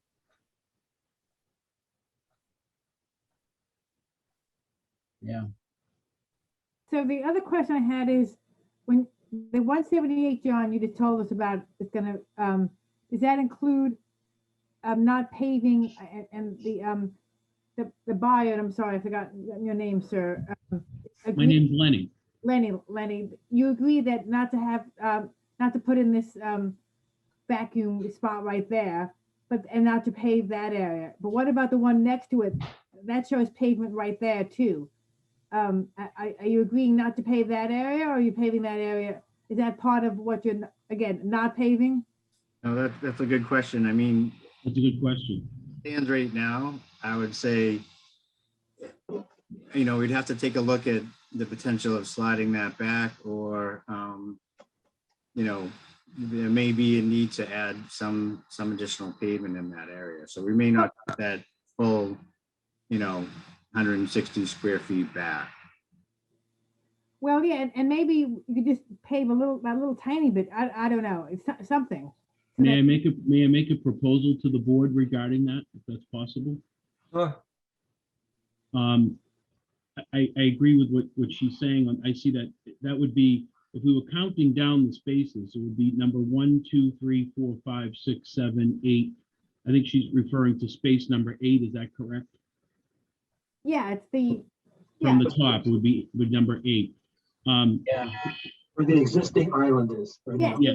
that's right. Correct. That's right, Could Lenny. could I relocate that vacuum space over next to the other one, number 10, and we'll leave, correct, where the arrow is showing, and relocate that one there and eliminate those two there where the board has a concern. I don't have a problem with that. That would be great. That would be great. That's I have good. no problem with that. And then wrap the fence around the back of That is those correct. islands, and that would prevent anybody from parking in that stormwater management basin. That is correct. And then, of course, I would have John do some sort of a plan or whatever he recommends for us to maintain elevations in the retention area and in the swale and put some fresh stone there to clean it up to make sure everything. Yeah, that would be Okay. great. That I would have be no great. problem with that. And I do know that it was working, because the other day when we had those heavy rains, I happened to be there and I pulled in, and that whole retention area there that we're talking about down below was filled up with water, and it was draining nicely, and the swale was handling the water nicely. And it just looks kind of shabby to me, and it hasn't been maintained. And as the new owner, with permission from the board, done with the engineer, in conjunction with the engineer, I would like to put some new stone in there, or however the engineer recommends that should be freshened up and maintained. Okay.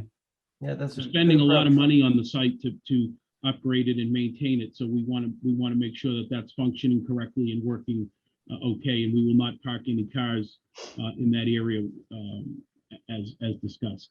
Right, I mean, last thing you want is water coming onto your, property, onto the No, paved thank area. you. We don't want that. Yeah, I specifically came over there the other day during the heavy rain to make sure that the retention area was functioning correctly prior to me signing off on the property, because the current owner told me it's working excellently. And I went over to see it, and it really was. That retention pond area filled up nicely. The drain worked, the swale worked, and he was right. None of the water backed up. It was heavy rain too, and none of it backed up into the parking lot area at all. It was all contained within that swale. I just don't like the look of it.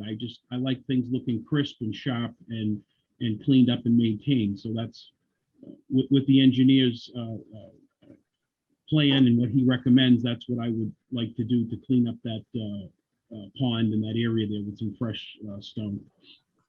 Okay. Did I hear something about new landscaping too, like native species along the river bank? Yes, with the two spaces that the board has in question that are marked in blue, where it says pavement to be added. We've discussed removing those two spaces there and putting them over here. I'm going to eliminate one and relocate one. I don't have a problem landscaping that area there with grass or whatever the board feels should be there, arborvitae or any type of lawn, grass, plantings. I actually welcome to landscape it. I want it to look crisp and nice. So I seem to remember when I was out on the site that there were some gaps in the arborvitae line. I spoke with Libby. That would be Libby Wallace from Hayes, who Yes. does their landscaping, Yeah, about some native plantings along the riverfront in order to improve the riverfront area, give it some food and cover for wildlife. It would be further away from the parking lot, so it wouldn't interfere with that clear, crisp look you want out there, but it would be a net improvement to the riverfront area, and I would just like to recommend that. I have no problem with that. So, John, do you think you could get Libby to do some landscaping along the riverbank? Native Yeah. species, I've spoken with Libby. She understands what we're looking for. Whatever the board thinks is best for the riverbank for landscaping. I'm not a landscaper. I just was saying, clean it up and let's let it look clean and crisp. But if the board recommends something else along the riverbank, I have no problem following that direction and putting those in. Elaine, can I just clarify? Are you talking about, you said the gap, there's some gaps in, we're trying to introduce some, wildlife friendly vegetation in those gaps? Yeah, that's right. So that there is some kind of shield between the riverbank and the increased activity of this parking lot. Okay. I have no problem either in those gaps. If the board would like me to continue the arborvitae line, fill them in with brand new arborvitaes in those gaps, whatever the board suggests, I'd be happy to do. I don't like the gaps either. I prefer them to be consistent and looking proper, but also maintain the integrity of the riverbank, whatever the board recommends. But if you want the gaps filled, I have no problem continuing that arborvitae, filling in the arborvitae gaps, if that's something the board wants.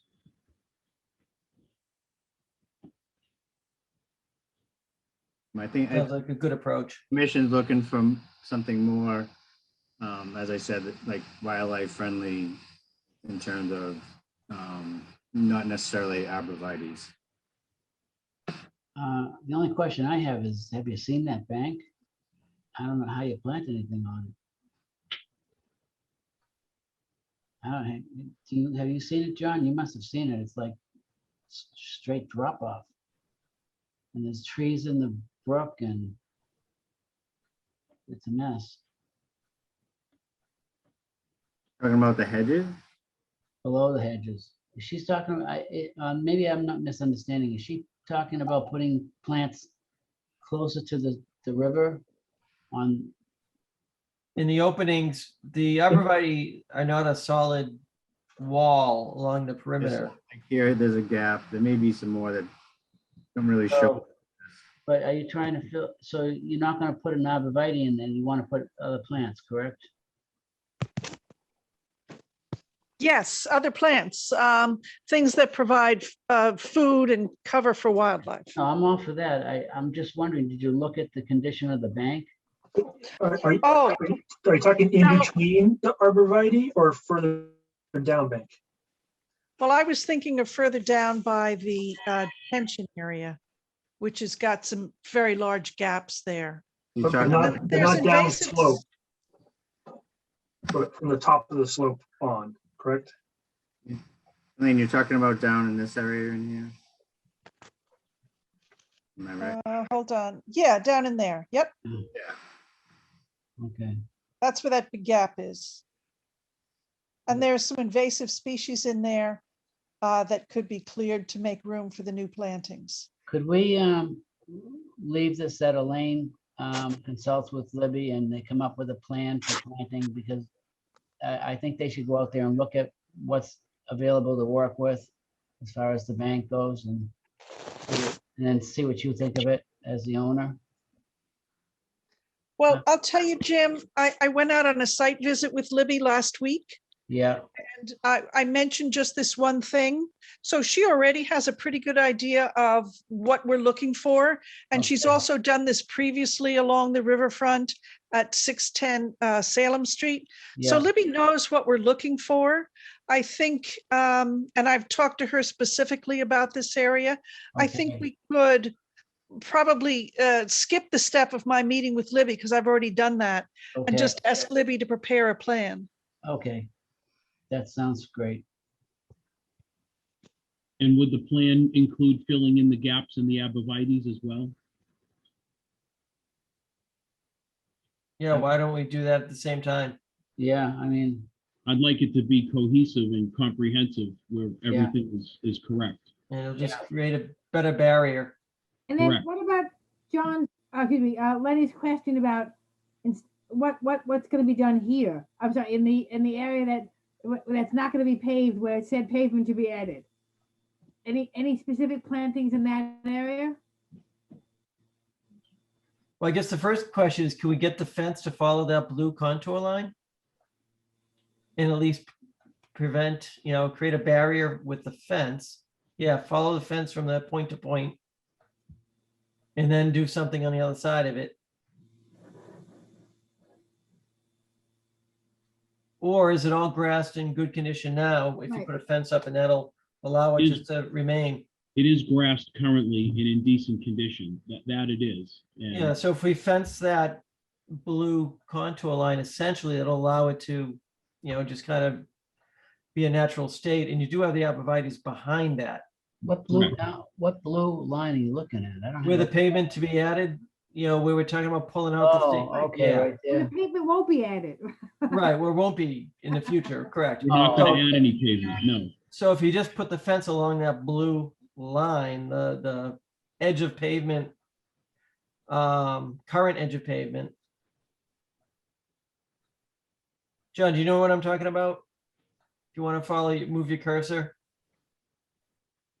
Yeah, but I think the area you're talking about, Yeah, the blue, we're gonna pave, we had proposed to pave that. I believe that area right now is essentially grass. correct. But Bob is saying is that to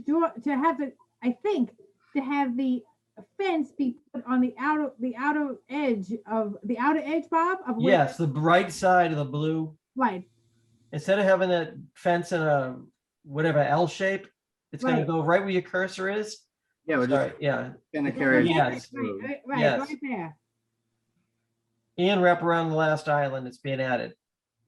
That's the request. The spaces, yeah, the last, the two Two, yeah. vacuum spaces, correct. Yes. Exactly, You want to extend it this way? yes. All right, I, I feel comfortable with this. How does everyone else feel? No, he didn't answer the question we just asked though, Jim. One second. What was? I must No, he have- said yes, the fence would go along that, basically the blue line and around the last two bays at the Like- bottom. Would you be willing to do that? you asking the new owner here? Yes. Yes, I have no problem with that. I just want the board to understand too, we would remove the two existing vacuum islands that are the old islands that you see in the plan. Those would be removed, and there's 4 vacuums there currently. So we're really only adding 5 more, No, that's great. Right, correct? There's currently 4, I'd be adding 5 more, just to be clear. Yes, I have no problem following the fence line and following the board's instructions on the fence and adding the landscaping in the gaps and the landscaping along the riverbed that Libby comes up with as the appropriate landscaping there. I have no problem following all those conditions. yeah, Okay. and whatever needs to happen to the swale and the storm management basin to put it back in good shape. That was part of my budget to have Mr. Ogren let me know how to maintain, I can freshen that stormwater swale up, the existing swale in that little retention area, how we could freshen that up without disturbing the grades and everything else. And yes, that was part of my budget, was to do that. Yes, and I have no problem adding that to the conditions. Okay. So are we gonna request a revised plan be submitted? Yes, we should Yeah, I have a think revised that- plan. That's probably a good idea. I agree. At least we all know what we're talking about then.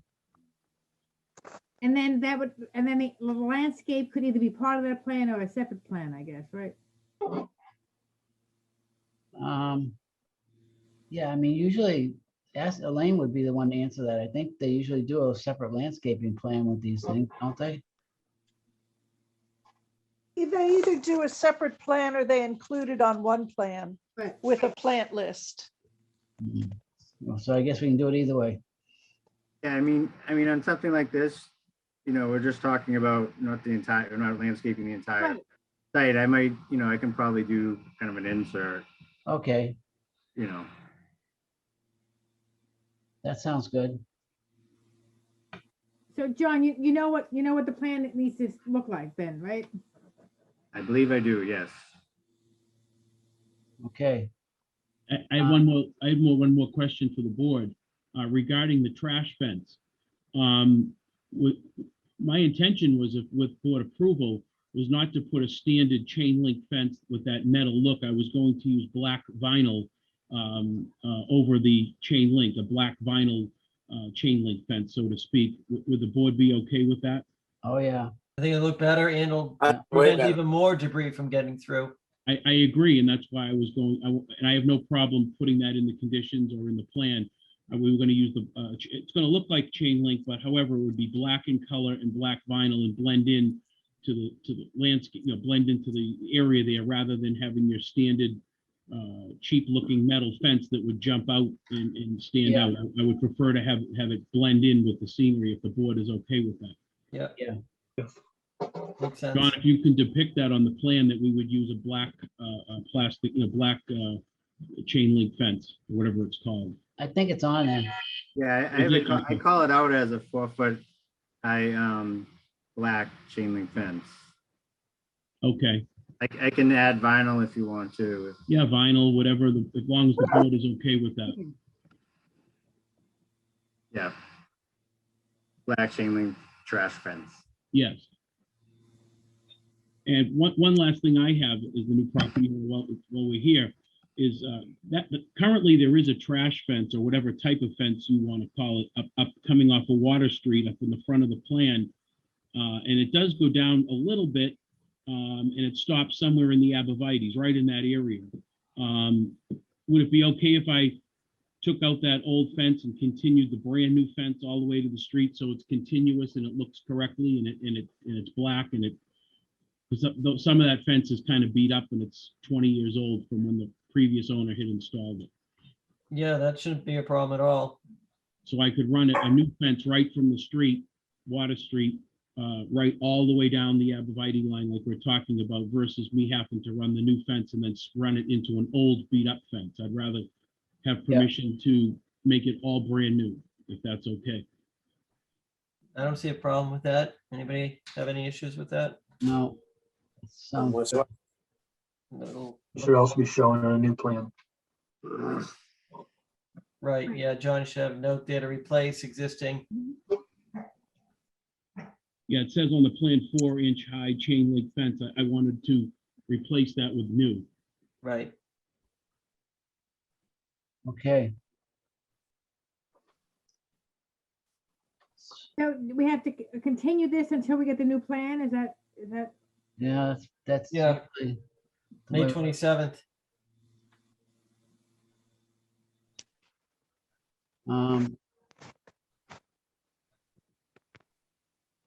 John, is there any issues if we continue this to the next meeting to get that plan? No, that shouldn't be a problem. Okay, good. well, thank you. Yeah, thank you very much. Yes. I want to thank the board too for working with us on this and making this possible. And we will love to meet you all at some point. And we're looking to try to make this a better place, a nice place. Okay, well, you're off to a good start. Right. Yes. Good Thank you, luck. and thank you very much for all your consideration. We do appreciate that. Thank you. Thanks. Pleasure meeting with you. Pleasure. Thank Thank you. you. Yeah. Good night. Thank you, guys. Okay, we need to move on. We are way behind schedule. Next, we have DEP 313601, which is 38 Rear Walton Street. It's a notice of intent for demolition of an existing house and construction of a new dwelling, driveway, utilities, stormwater management within, yeah. There is I know there's a stream on the property, and there is also the pond in back of the property. John, are you on for 38 Rear Walton also? I am. Don't look so happy.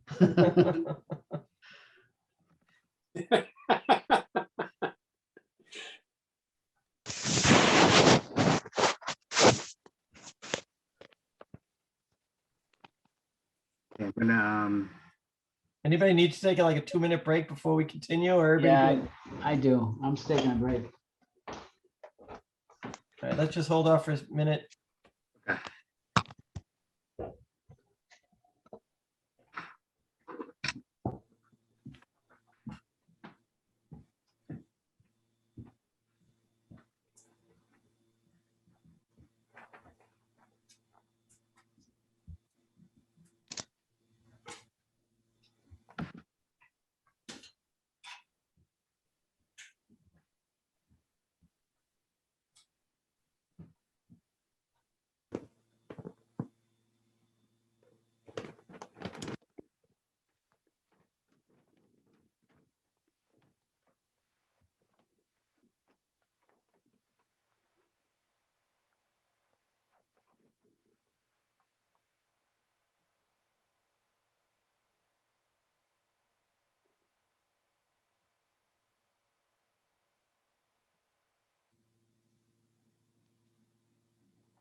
Okay, we're returning from our previously scheduled program.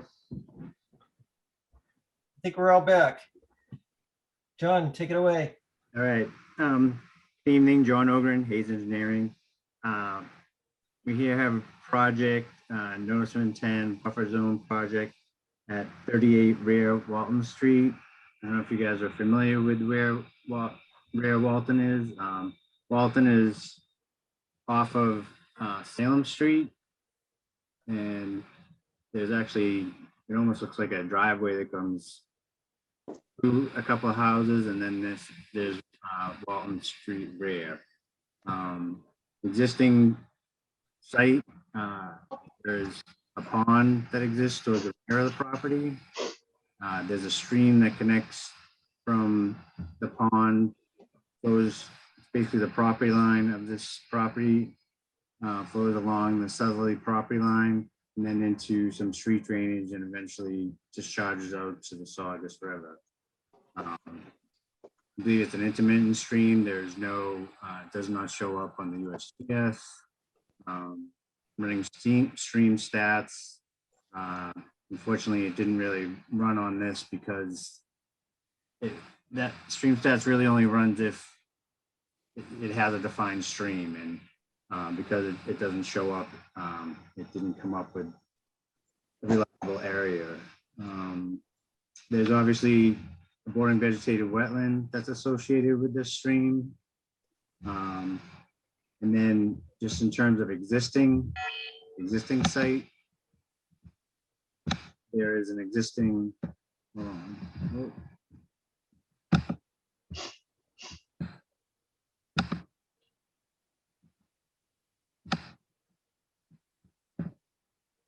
Hey, So- John, does that stream actually come out of the pond? yes, it does. It basically connects from the pond to, you can see there's located, there's a 30-inch CMP down here with a stone head wall, and it flows into that, and then eventually goes to the Saugus River. Okay. So existing, there's basically the pavement. This pavement here is essentially the street or Walton Street rear. Pavement comes in. There's an existing paved area for a driveway. A little hard to see, but there's an existing house here. There's an existing shed located here, and then there's essentially lawn. You can see it's labeled here, edge of lawn, and it follows down, follows along the stream, and then cuts back into the back.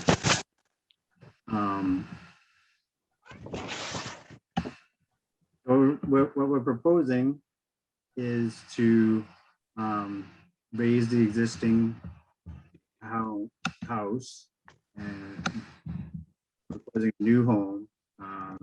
It is larger than what's existing there now.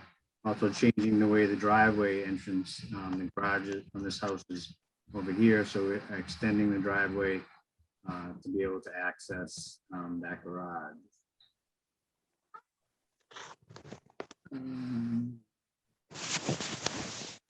Obviously, because of the larger footprint and some additional pavement for the driveway, we're increasing the amount of impervious area on the site. To mitigate for that, we have proposed 16 Tech SC 740s to basically take runoff from the roof and infiltrate it back into the ground. I think one I did add to the plan itself some drainage calculations for the 25-year storm event. That's using the 5.3 inches from Cornell. And so you can see existing impervious area is 1,770 square feet. The proposed is 4,520 square feet for a difference of 2,750. So John, is that include the driveway and the rooftop? Yep.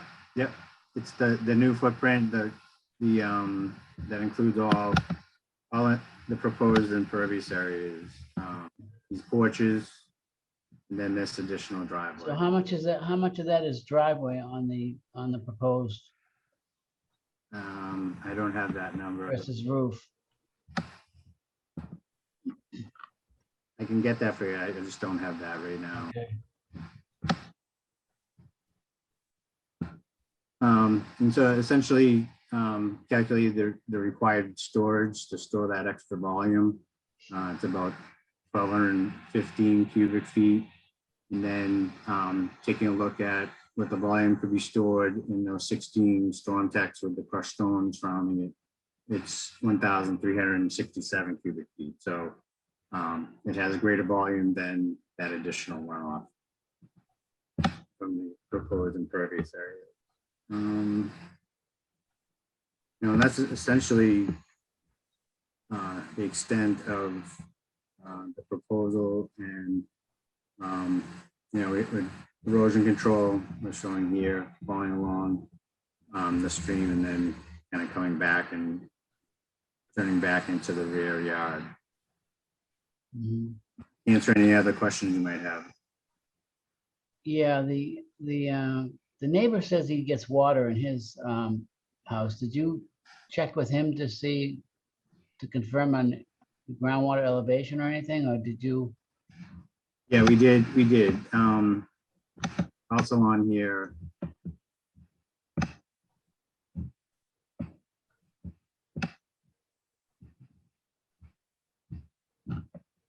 We did 2 test holes. Yeah. That we were interested in where the groundwater was on the site. Determine the estimated seasonal high groundwater between I think we had elevation 67.5 and elevation 67.7. And when did you do that? Test hole? Spring being what You can month? see here we did 1 hole here behind the existing house, and then another hole over here where the infiltration system is proposed. And as you can see, our cellar floor grade is 68.5. So we designed it to be above that estimated seasonal high groundwater. Okay.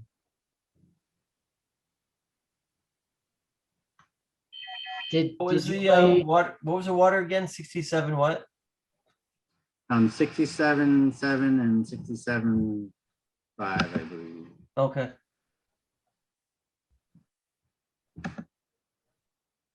It's right around a foot higher than what we observed or what we estimated to be. Okay.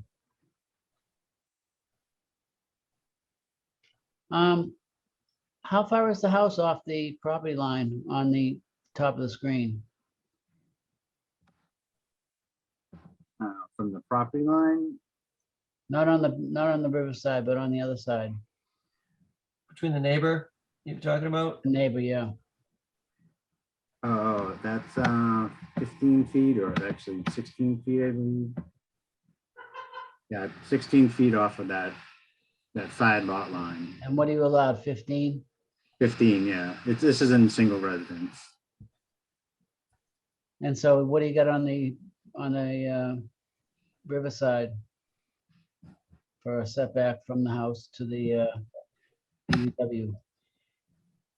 To give you an idea, this green dash 2 line. Yeah. It's the 25. That's 25 feet from the flag wetland line. Okay.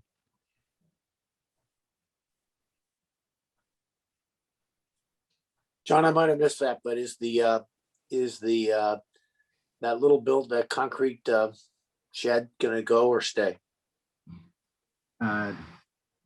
It's the plan is as of now is to keep the shed. Okay. Shed is really not an appropriate term for that building. It's pretty solid, isn't it? That's like the most deluxe shed that ever. Okay. You guys okay with that?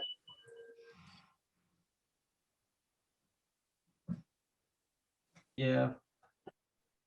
25 feet, huh? 15 feet.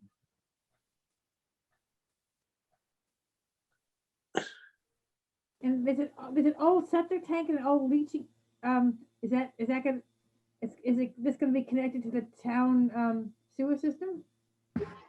Yes. Yeah, you can. There's an existing sewer manhole. And we're gonna try to utilize the existing, there's an existing sewer service to the existing Oh, house. now, okay, now. that really is an old septic tank. That is still in. Yeah, place? that was, we happened to run into that while we were digging for the test holes, trying to determine the groundwater. Elaine, did Be you check this removed out? or filled? I think it's already filled in. Okay. Like I said, this house is hooked up to the town sewer. Yeah. Well, actually, you're gonna be excavating right where it is anyways. You probably end up having to remove it. Yeah. You're gonna hit it. You're gonna hit it one way or another. Elaine, did you confirm this BVW line? I did. I went out with Libby and we did some soil transects. She marked them based on soils and we examined the soils and I saw that I agreed with her wetlands delineation line. Okay. All right.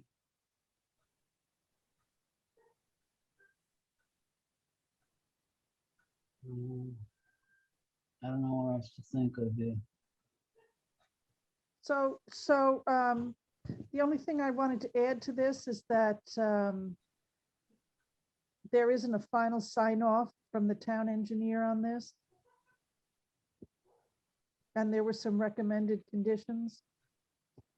I think I forwarded them to everybody. Yeah. Yes, I Elaine. couldn't figure that out. Is that the one that you sent to Bill?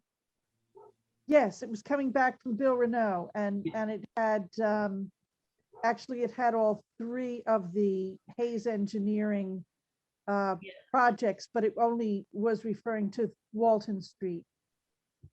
I Elaine, sent back a correction. Elaine, he mentioned there were no calculations done, but John just showed us where the calculations were. Well, then he must have missed it. It looks like he might have done it in a hurry.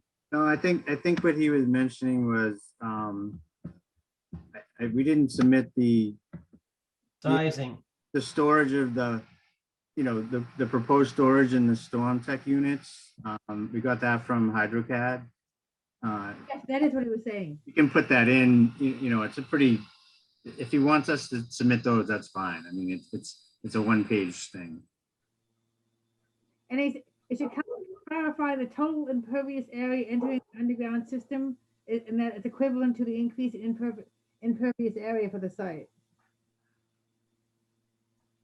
Yes, designed for the increased impervious area. Right.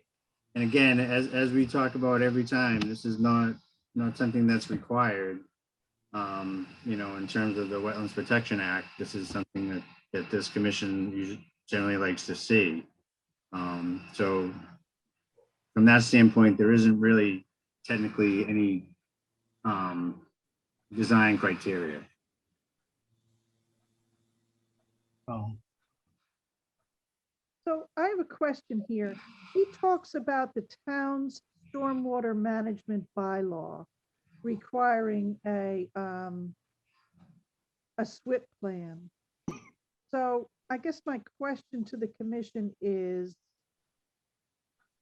do we want to, it's not part of the Wetlands Protection Act, but it might make sense to ask for it in notices of intent, because as soon as we send a request for review down to the engineering department, we're going to get this bounced back to us again. You see what I'm saying? That's a point, very thoughtful point.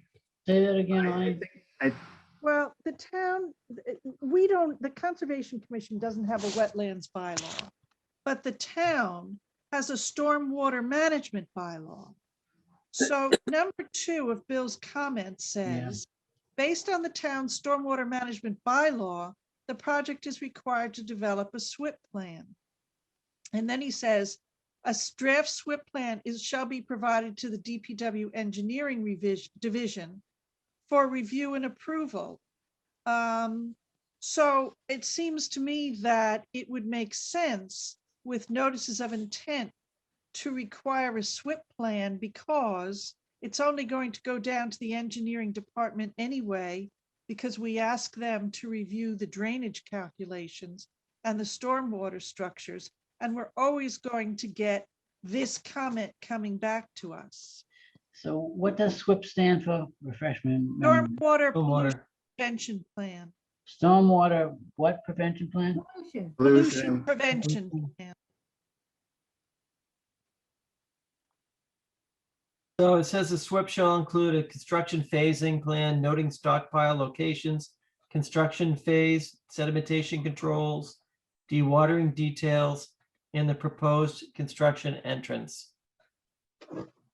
I mean, We wouldn't be reviewing that SWIP, would Right. we? Would we be commenting on the SWIP? Well, we could certainly, because it has to do with prevention of pollution, for example. But It's a relevant topic for us, so why wouldn't we want to see it? exactly, And dewatering may be needed on this site, it's possible. groundwater level's very high. Yeah, But it's going to be, the thing is, whether we get it or whether we don't get it and send it to send the request for engineering review, it's going to come back up again. Are they, We'll ask for it in the beginning. is the town required to do that for every project? There's no. Can I speak, please? I think we're getting off track on this. First of all, this is a single family house. And yes, there is a stormwater bylaw. But basically, if you're disturbing less than 15,000 square feet, it doesn't come into play, which is the case here. So Right. I'm not quite sure what he's basing all of these things that he's asking for on, because it doesn't apply. So Under 15,000, John? a blanket requirement that a SWEP get submitted to as part of an NOI doesn't, it would have to depend on what the disturbance was. Seems like overkill to me. But this time, it says the town stormwater bylaw, which has 15,000 square foot threshold for calcs, doesn't say 50,000 square foot of what for calcs. All right, so I can find out. I mean, it It's seems that, generally disturbed area. That's how, I mean, this is all stems from, EPA NOIs and the SWEPs and, an acre, just half acre of disturbance. All that stuff comes down from the EPA. But I don't know. I'm not- I'm having a discussion with him, Bill, tomorrow, because I feel like, he talks about having a monitor. There's some pretty costly things that he's asking for, and I don't know that it really applies to a single family home, especially where, again, I'll stress, stormwater management is not required. And it's because this commission is requiring stormwater management that it's triggering going to engineering.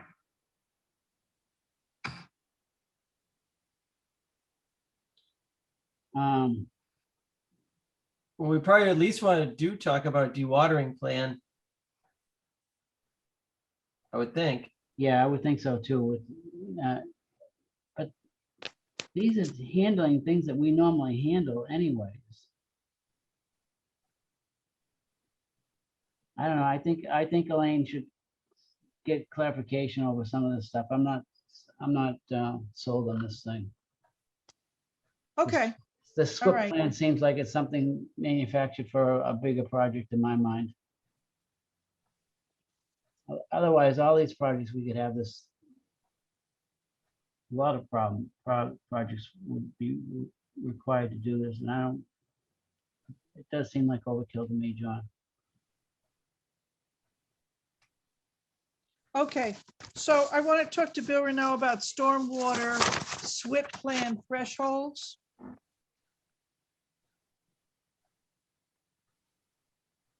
Yeah, and figure out exactly when it's triggered? And So if if it it's is applicable. triggered, so my guess is if it is triggered, then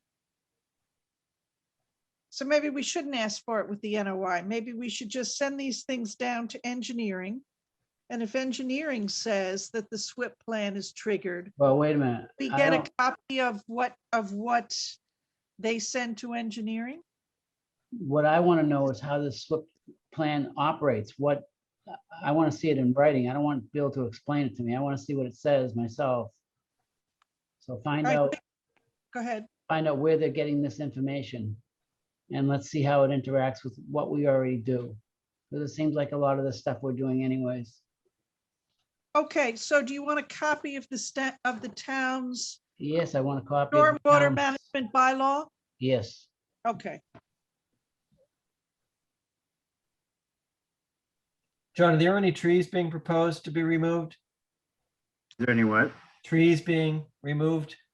No, we're not proposing to remove any trees, although Elaine, Libby said when you guys were out there was one tree that looked like it was not doing too well. yeah, oh, yes, there is a hemlock out there. Yeah, that's this, just I think it was. covered in woolly adelgid. Yeah, it's just covered. Covered with what? Woolly adelgid. What's It's that? it, You muted yourself. whether it is a plant or an animal, but it's going to kill that. It's going to kill that tree in very short order. The tree's covered with it. The plant or an animal? Right. I don't know if it's a bug or a fungus. Oh. I think it's a bug. But there's no cure for it. And it's taking out whole groves of hemlocks all over the place. Oh, wow. Okay, so what are we saying? That's got to come down? or- That tree's got to go. That tree's got to go. Yeah. Okay.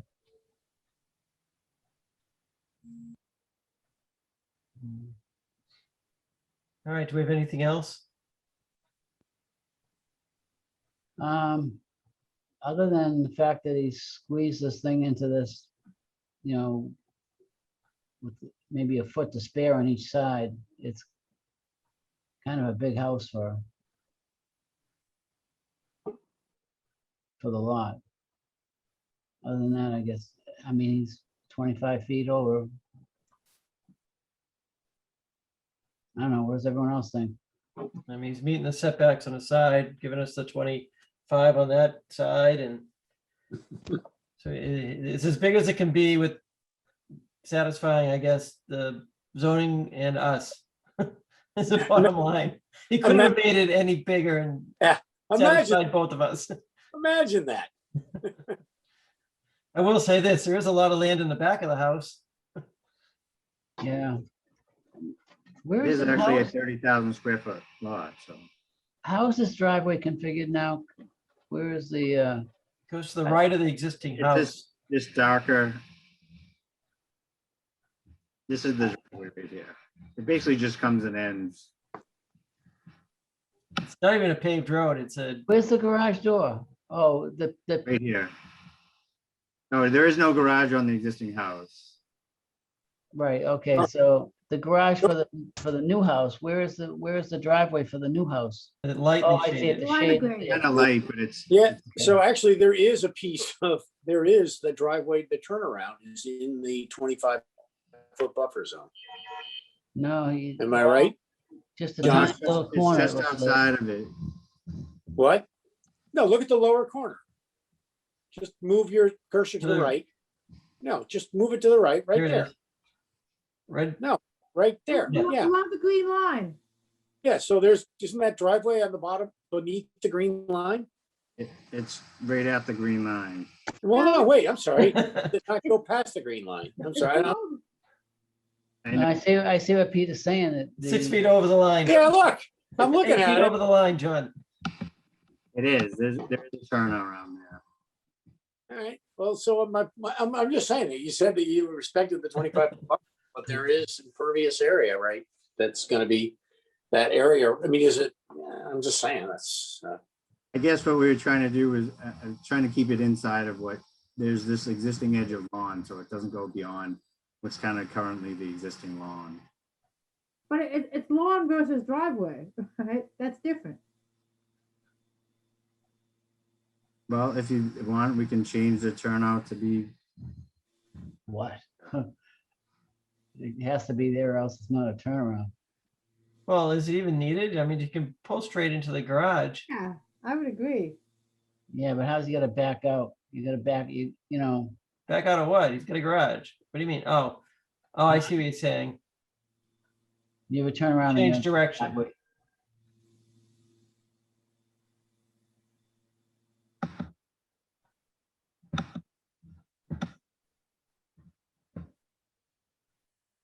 yeah, I mean, there needs to be some sort of turnaround area. Yeah, yeah, Now, how much of that is truly a driveway versus where's the public way start?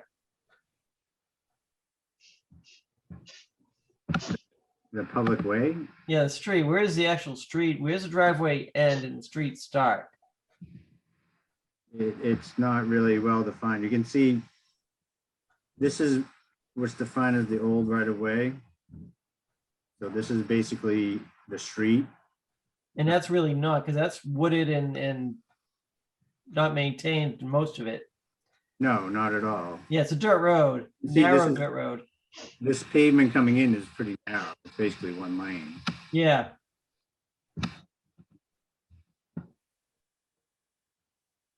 But yeah, this part of the right of way is basically woods. right. So is this maintained by the town? It's gonna be a private way, right? Yep.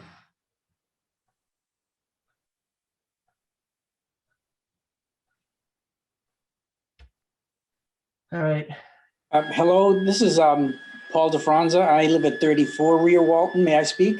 sure. Regarding the question, Mr. Romano, that you just posed, that single lane is paved, the gray area. Okay, It's a right of way. It's not a private way. okay. The town plows it for us. But that's about the only maintenance that's done on that road. Yeah, it's in tough shape. I drove down it yesterday. Well, the part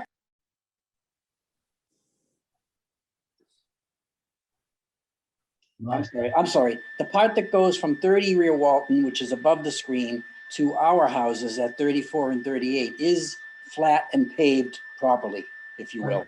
Okay, And our driveways currently are flat and paved properly. So I just wanted to clear that up because it's not a private way, it's a right of way. And the entrance to Rear Walton Street is actually owned by the person who owns 30 Rear Walton.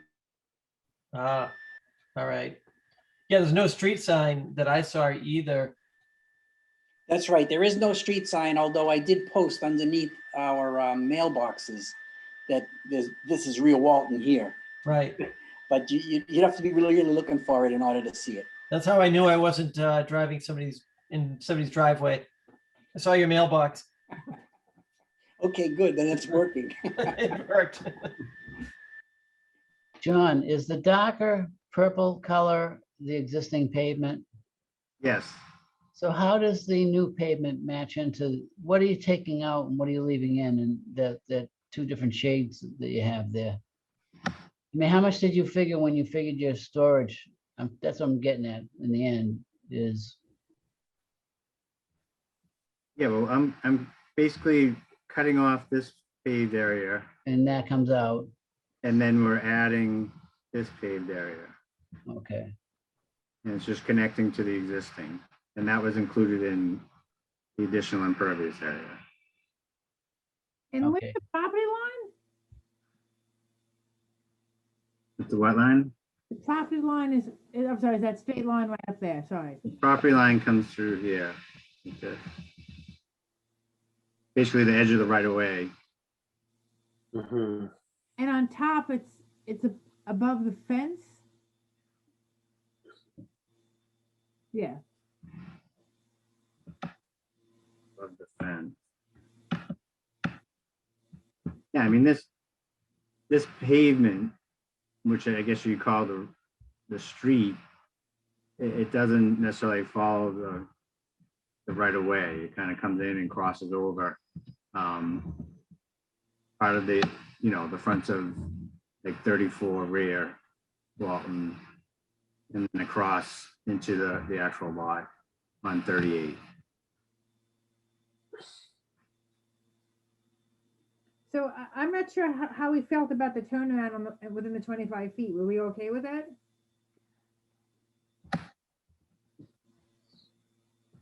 I'm sorry, okay with what? I'm sorry, my fellow commissioners, how do we feel about that turnaround down there within the 25 feet? How wide's the garage door? How wide is that area where the garage is?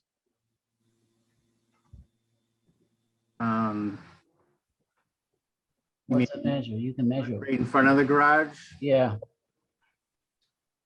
Hold on a sec.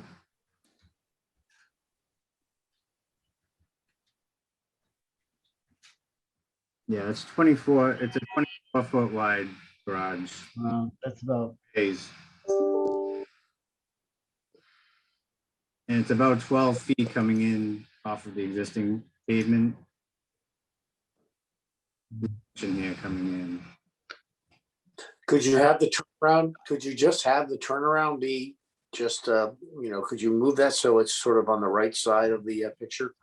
Right. Yeah, that's what I was saying. We could move it over to here. Yeah. Yeah, would be within the, Yeah, then that's it- out of the 25. yeah. that gives them more impervious, but That would be the same size. Just move it over to here. yeah. All right. That would be better.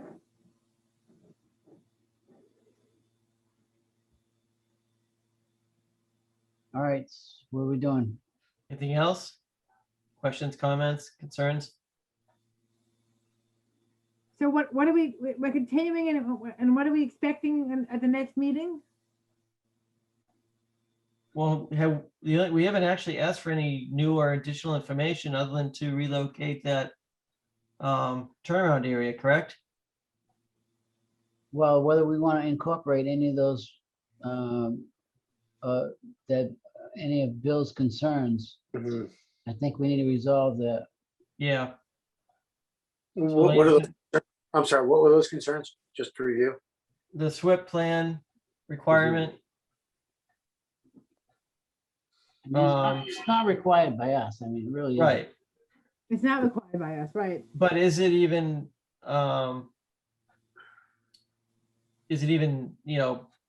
triggered, I guess? Well, if it's triggered for them. It's not for us. We Right, can but still issue- Bill also suggested putting, as John mentioned, an environmental monitor to provide a view of the construction phase sedimentation control. And again, it has to be approved, and that environmental monitor has to be approved by DPW. And then another condition is as-built drawings for all drainage, sewer, water, roadway, gas, and electric infrastructure. Again, that's not us, right? And we require as-built. I'm not sure we require. Do we require all those things to be built to be on as-bills? Maybe we do.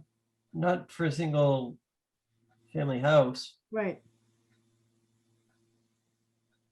So the question is, are any of these applicable, and would we incorporate any of these? Yeah. John, is there a problem if we continue this until we hear back from Bill and are able to discuss this a little bit further?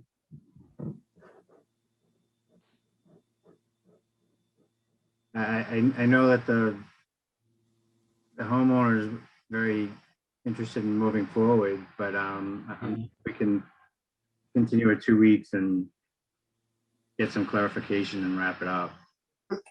Yeah. I mean, I don't see any other issues with this. No, you can move the turnaround with the new drawing. Yep. Do we want a dewatering plan? It's probably gonna need one. Yeah.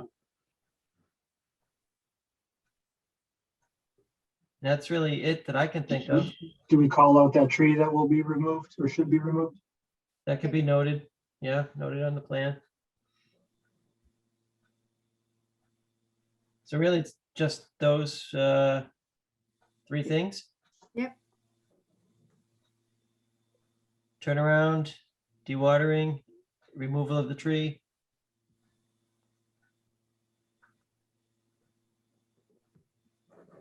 Okay, continue till next meeting. One other thing, while he's at it, John, can you do a section through the house and going through the stream that would show the bank and the relationship of the foundation with the stream bank, and that would also tell us how much walking path he has to get around the back of his house? You want a section from the house through the stream? Yeah, so it's like perpendicular to the house to. Yep.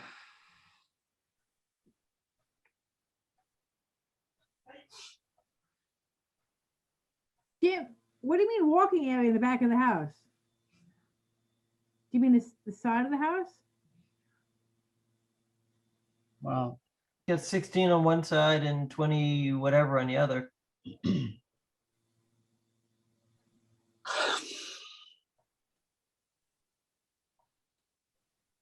that's all I got. John, are you maintaining the existing grades here? I have a tough time telling if these are all existing or if there's any proposed.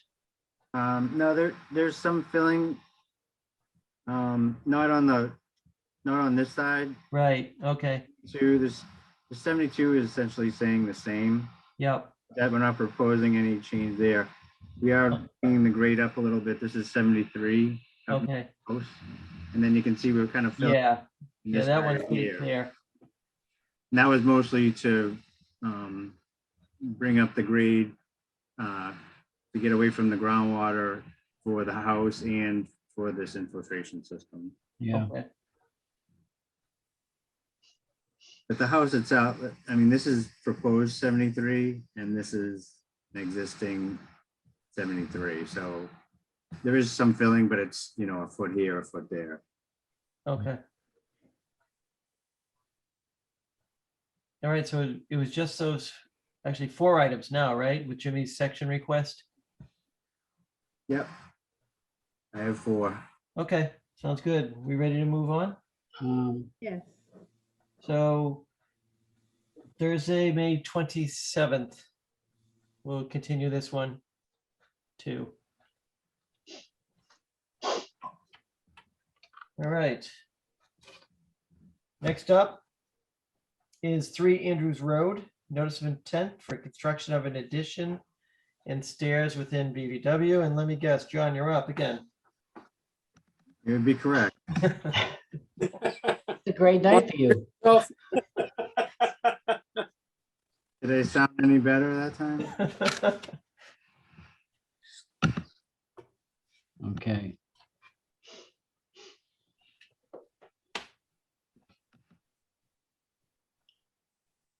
It's all yours, John. I'm trying to share.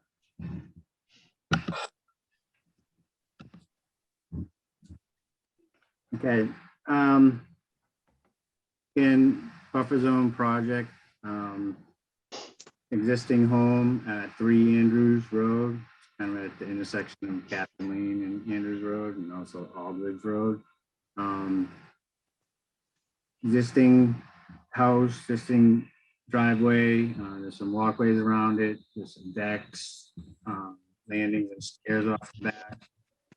The grade basically from this northeast corner, it all kind of slopes down essentially to the the southwest corner, mostly lawn in this area. We went out there, the resources on the site, there's existing bordering vegetated wetland. It's actually part of a wetland. It's actually goes into it's part of a much bigger wetland to the rear of the property.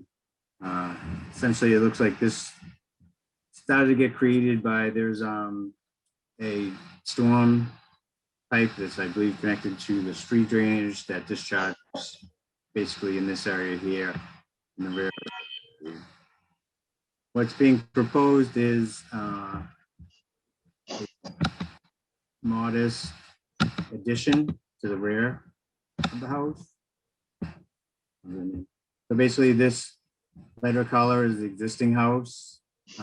This kind of darker brown this is the proposed addition. It's 12 by 16. And then there's some landings and some stairs to get down to basically down to ground level in the back of the house. And that's essentially, that's pretty much what we're proposing. Hopefully it's pretty straightforward. Okay. The single story addition, or what is that? Is what? The addition, is it a single story addition? Does it have a basement? Yep. Full basement? Yep.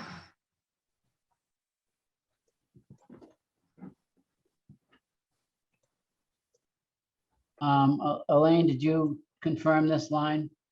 Yes, I went out with Libby. It was done on soils again, and we Yeah. dug transects again. You did do transects. Yeah, So we you did. found the upper limit and you found the lower limit, or? Yes, yep. Okay. And there are some DEP comments with regard to that. I just want to read them. It says here, it appears that a portion of the wetland is currently being maintained as lawn. Is the commission requiring wetland restoration? DEP recommends memorializing mandatory wetland restoration through issuance of an enforcement order. Yeah, we're not doing that. I think the owner indicated that he would be okay with restoring the wetland, or at least letting the wetland grow, restore itself, I guess. You think that's a fair statement, Jim? Yeah, that's, he I agree with no longer mowing it or no longer using it as is yard. Right. And I think that is important. I agree. I think we all agree. I think that, I don't want to speak for everyone, but I think that, Jim, I don't think that, I agree with everything that the DEP says, but that mowed area, that portion of the lawn that is in a wetland should revert to being a wetland, to having wetland vegetation again. Yeah. And I think the only part, it sounds to me like the only part you're disagreeing with is whether the mechanism for doing that is an enforcement order or whether it can be done just through the normal order of conditions process. Am I right about that? Isn't that really, it's a process question. The disagreement is more about process, but perhaps there isn't any disagreement that wetland should not be, that needs to, go back to being a undisturbed area. Yep. The aerial from Google shows some sort of, I don't know what's in that area, a structure or It's a like play area or something? Yeah, there's like a bench and then there's a bunch of like white stone. That's They're talking about the swing set. The swing set was located just immediately. inside. That's right. That's not in the wetland, but it's right on the edge of the wetland. Okay. And one thing I observed from being in the backyard is that I think it's unrealistic to have a lawn just to stop mowing at a certain place and then not have some sort of barrier or not have anything that would, in other words, I just see someone looking out. And all of a sudden, just where the lawnmower stops, everything grows. It just seems to me that realistically, that BVW line has to be sort of marked like with, I'll just say, for example, like with a split rail fence or something like that, or something where there could be some plantings in front of it so that it doesn't look unsightly, that what's in back of it is going to grow in a natural state.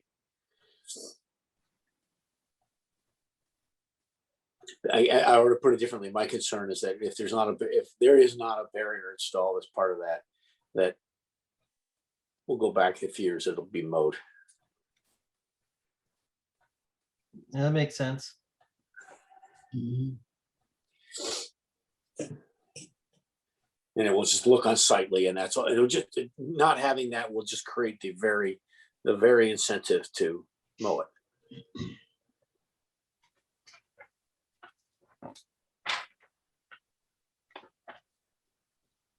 Yeah, there could be a fence, it could be some sort of shrubbery or, Yeah, I think a visual barrier, because behind it is going to be, stuff's going to be growing wild. And I Well, think, how about some plants that grow in a wetland? You can put those in there too. yeah, could put high bush blueberries. Yeah, I mean, hybrid, yeah, right. I mean, something like right. that. Oh, I see what you're saying. So make it so that it looks attractive and it just doesn't look like an overgrown lawn growing in the wetland. Is that your point?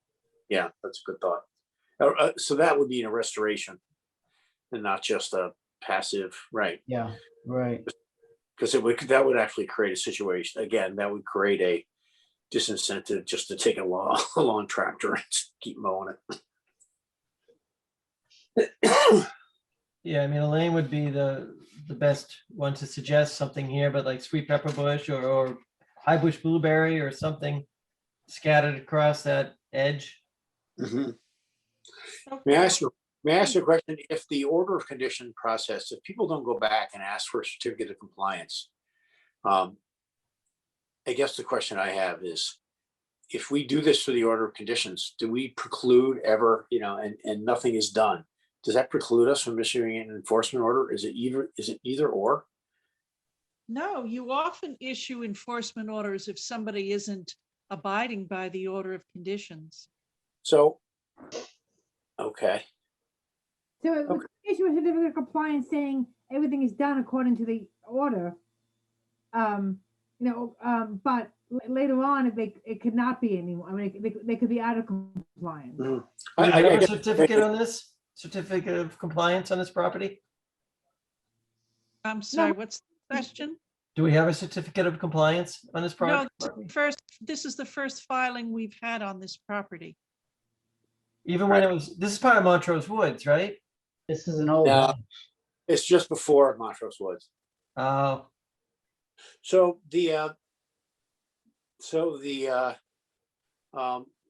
guess the point is, by not, I guess you guys you're giving me the answer I was looking for. By not issuing an enforcement order right now, we're not waiving any rights. We're not putting ourselves at a disadvantage if there's future. So can't we put it in the new order of conditions? Can't we put in a condition that they have to, do just what we said? That's right. And then that's right. So your point is that's all I'm getting at, is from a process standpoint, if we don't issue an order, enforcement order, we put an order of conditions and there's not compliance, we can issue an enforcement order in the future. We're not jeopardizing. Right, Peter, so we can put it in the conditions, and if they're not being met, we wouldn't be issuing a certificate of compliance, first of all. But yeah, but that people are happy to go years without having a certificate of compliance. And we don't want, the point is that, I guess the point that I'm saying is that when this project is done and they get for example, they get a certificate, I don't know what you get when you build, when the construction is done on the house, if the work isn't done on that, can we just say we're going to issue an enforcement order? Yeah. And the work isn't done on the house? Well, let's just say, if there's an alteration to the wetland, we can issue an enforcement order. Right. Well, no, but the point that I'm saying is that just say this project takes 3 months to do the work on the house. Yeah. They do the work on the house and then another 3 months goes by and nothing is done. Is that too soon to issue an enforcement? What do you mean? Well, they have 3 years on the permit. There's 3. Okay, so we are at a disadvantage. So the point that I'm saying is that if you don't issue an enforcement order, you have to wait 3 years to enforce if they blow us off. All I'm trying to do is understand that. Whereas if you, Peter, can I just ask a question? So we issue an order of conditions saying a condition is that they have to restore the wetlands and plant, wetland shrubbery, right? So then they build a house, but they don't restore they don't install that that they don't do. Well, Then we don't issue a certificate. Teresa, that's right. And then 3 years go by before we can no, enforce. wait a minute. What you do is you have them restore the wetlands before they start construction. They cannot go forward until they restore the wetland.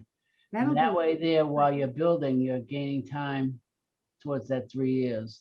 And is that enforceable? In other words, is that something the building department We can will? see, we can we can do sequence that. the operation, and that's a condition that you do your wetland restoration before you start construction. Okay. Right, we've done that before.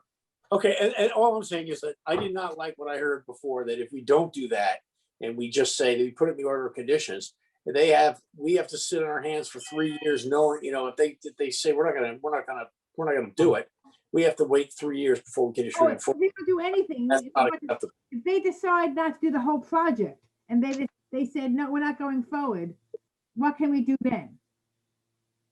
We could still issue an order. I would think we could still issue an enforcement order. We can, because there's been an alteration to a resource area, so we can still issue an enforcement order at any point.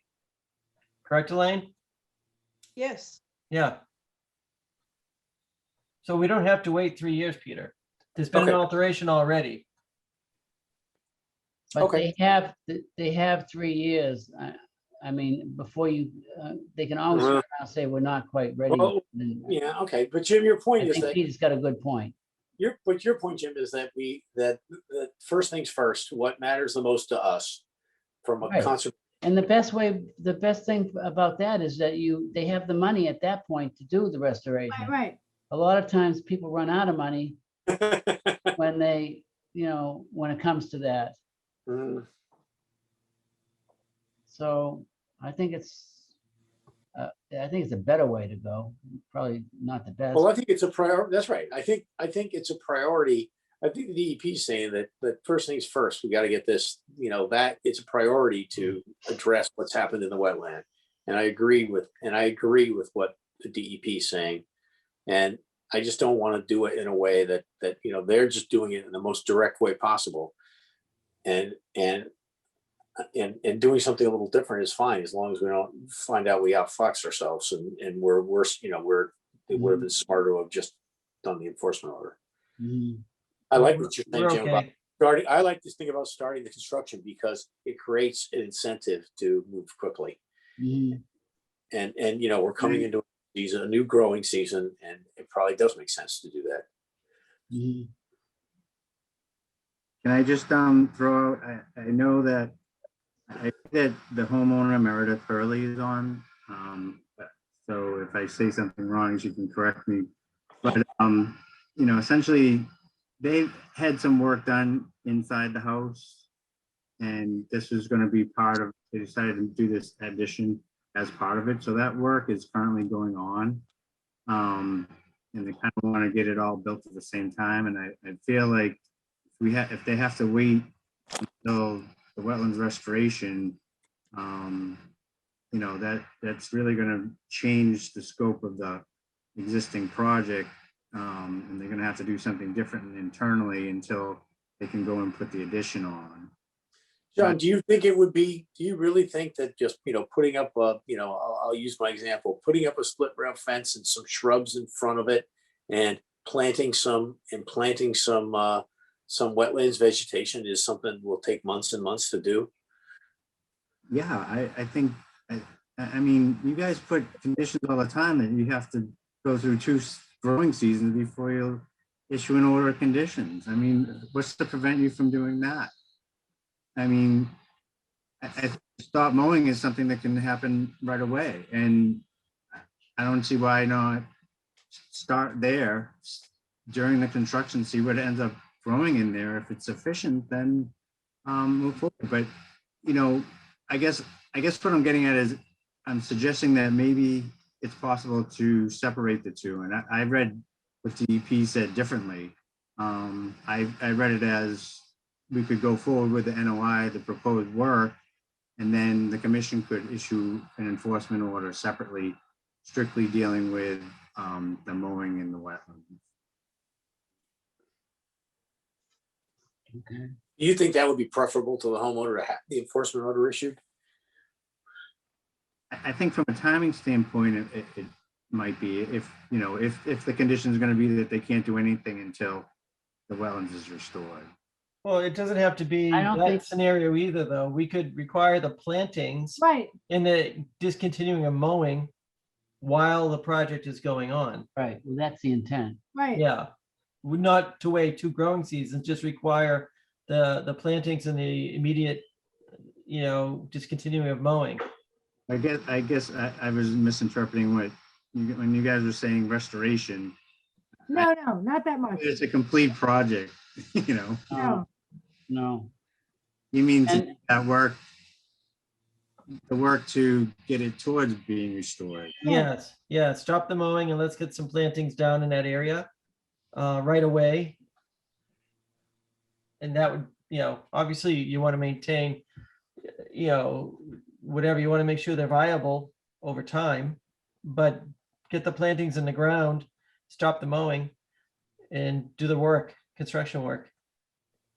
And I would argue for a clear demarcation of that wetlands line.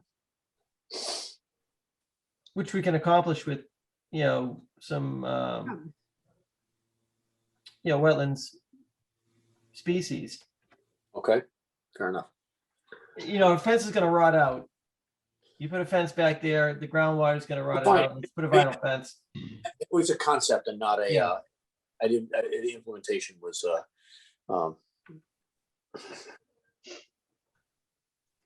okay. That'd be my suggestion. Get some, you know, see what Elaine or Libby recommends, but something, you know, wetlands loving like high bush blueberry or whatever, and space them out and stop the mowing. John, can I make one suggestion that I see how you have your proposed erosion control, but after walking out there, the ground is really squishy. And I honestly think you should push that further closer to the work area, because I think you're just gonna be making a big mess with the equipment. And I actually think that she has access from either side. The uphill side here is probably gonna be the easiest part to dig out. I worry about traveling through here with the equipment and ending up making nothing but a big mud pile. So I'd be for trying to get this limit of work line closer to the house I know it makes it harder to work, but it might save big ruts and a lot of repair. Okay, so move it up gradient. Yeah. There's a lot of water out there. I mean, The wetland line's around 70, elevation 70. And Jimmy, we are talking about is only like 71.6, 71.2. well, there's a 71 contour there. Yeah, But even if you might have to, I mean, you gotta, I just foresee a lot of a big mess back there. If they're trying to dig it from this side of the house, from the right side of the house, that's all low ground. If they can get a machine around the other corner of the house where the ground is up at 77. That's I'm hard, sure that's it's gonna hard. be dry up there, That, But then that you looked hard to do. huh? That It looked looks hard hard to to, do. it does look hard to do. I know, but it might be the easiest place to dig. I don't know. It's not my job to figure that out, but I'm just saying I'd like to keep them out of this low area as much as possible. Hi, guys. This is actually Meredith Hurley. I'm the owner of the house. The contractor that I'm dealing with is actually gonna go, you know, that side that you're talking about, not the low side, and do it. He said the same thing. It's easier to get in actually from where our fence is. They're gonna take out that existing fence and come Yeah. in that side. Yeah, Because he said he didn't want to go the other way either. yeah, It's gonna sink in and rip everything up. Yeah, exactly. yeah. Okay, thank you for that. Thank you. Sure. All right. John, you're gonna need to de-water for this foundation? I wouldn't anticipate, no. You gotta have a frost wall there, John. The water's down at 2 feet now. It's, I think you're gonna be, unless you do it in July. Yeah, I mean, the existing, the existing grade around there is about 75, 76, so. It's probably 3 or 4 feet above that. Above, Oh, we're gonna put, I think we should put something in there about dewatering. sure.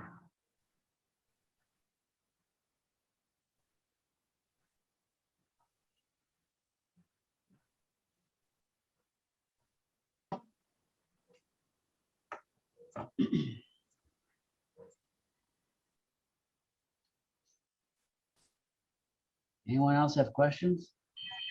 I just have a quick one. Is it about the planting plan? Is Libby doing that or am I doing that? I just want to make sure it gets done. Well, Not sure if that is a job that you want Libby designated to do. yeah, and you're not doing it. It's not your job. Okay, You so it's work, you Libby. can work with her. Yeah, work with it, but don't, So, all right, so that'll come in with Libby. Okay, I'm not sure about spacing or, best recommendations. I mean, I just threw out high bush blueberry and as an option, but you guys are the experts there. all right, so, high bush blueberry is always nice in the yard. Yeah, So John, you'll talk to Libby about that? Yeah, I will. Thank you. could be a mixture of different wetlands, plants that provide food and or, coverage.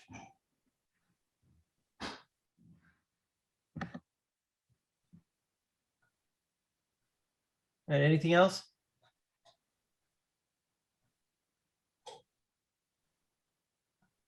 So what are we looking for back besides a planting plan? Anything? Dewatering, Oh, yes, dewatering plan. and will there be proposed erosion control? Correct. Yes. This is a test to see who's paying attention. And we all failed except for you, Teresa. No. Oh, All right, anything else? Moving that erosion control line north, did you just say No, that? yeah, we get that one. Okay, is that what you said? I'm sorry. Yeah.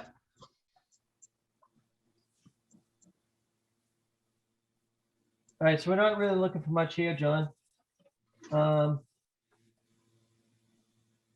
I get three things.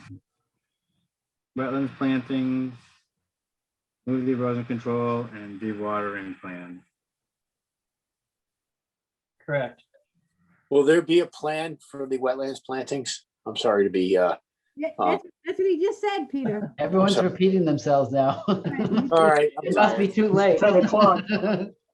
You have to pay attention during the entire thing, right? Oh, man. All right, so I guess we'll be continuing this one to May 27th, John, but I mean, we're right where we really need to be on this. Just a couple of things back to us. Yep. Yeah, no, that shouldn't be a problem. All right. I guess we're done for tonight with I three know you Andrews. don't want to go, John, but you have to go now. All right, You want to hang around for the next one, I John? could stay. Hey, good night. All right, good night, thank you. Thank you. All right, we're only 55 minutes behind schedule. We are going to move on to DEP 313600, which is 100 Hemlock Road, Northeast Metro Regional Vocational High School, public hearing, abbreviated notice of resource area delineation. Hi, everyone. Andrea Kendall with LEC and Michelle Callahan from Niche is with me tonight. Hello, Andrea. How you Welcome doing, back. everyone? Hopefully this will be a quick one. We'll see. We had our last public hearing in March in which the commission decided to hire Oxbow Associates to conduct a peer review of the wetland line, to do their a vernal pool evaluation, and then just to review the ANRAD application. And so wanted to, I don't know if the commission has had an opportunity to review Oxbow's report regarding the vernal pool evaluation. I'm going to share my screen. Let's see, hopefully this works. Yep. They conducted their review of the, zoom in a little bit, of the 2 series wetland, the 3 series, 3A series. They looked at the 4 series and then the 5 series as well. The only one that supported breeding of the vernal pool species, I think in this case it was, they identified wood frogs and spotted salamander was within the 5 series wetland here. So nothing else was found that would make any of these features certifiable except for what they found in the 5 series. Any questions on that? They did not, for example, look at the series down 6 and 7 because there's an offsite certified vernal pool already in there, that area. So that did not need to be evaluated. The second thing they looked at was regard to the wetland delineation. Very minor comments. This plan has a general markup in red of the flags that Oxbow recommended to be changed. And for the wetland series, there was just a few flag locations. Moving up to the 4 series, again, this is an isolated vegetated wetland, not even subject to the Wetlands Protection Act, but that there are a few flag locations, a couple of flag locations there. And then the other location was behind the school. 1 flag was recommended to be relocated. Niche is going to have their survey crew go back out to locate the flags that Oxbow established, and we'll submit a revised plan. The 2 more comments that Oxbow made was related to just verifying that the certified mails to the abutters was sent out, and Michelle submitted that to Elaine. And then the final I'm sorry, can I interrupt here? I Yeah. still don't have those green cards. Maybe Michelle can pipe in, but the certified mail receipts were emailed, and I don't think, Michelle, do you want to comment about the green cards with the? Yeah, sure. So we submitted the proof of mailing, the certified proof of mailing, which should be sufficient in showing that the Yeah, it abutters is. were notified. Did you send that to me via email? I did. Yep. When? I think I sent it a couple of times. I can follow up on the date. Let me look. My email here quickly.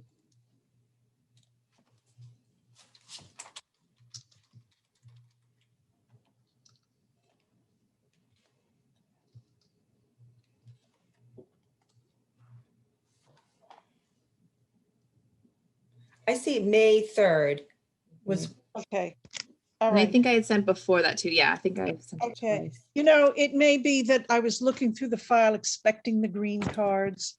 So when I didn't see them, I thought I didn't have them. I'm sure they're in the email, if not already printed out, but I was expecting green cards. So that takes care of that. I'll look for them. I'm sure they're in there. Okay, great. Yeah, and let me know. I can resend them also if you can't find them. the final comment by Oxbow was just clarification on the jurisdictional status of the isolated vegetated wetlands that are on site. The Conservation Commission doesn't have a bylaw, so they don't regulate isolated vegetated wetlands unless they also function as isolated lands subject to flooding.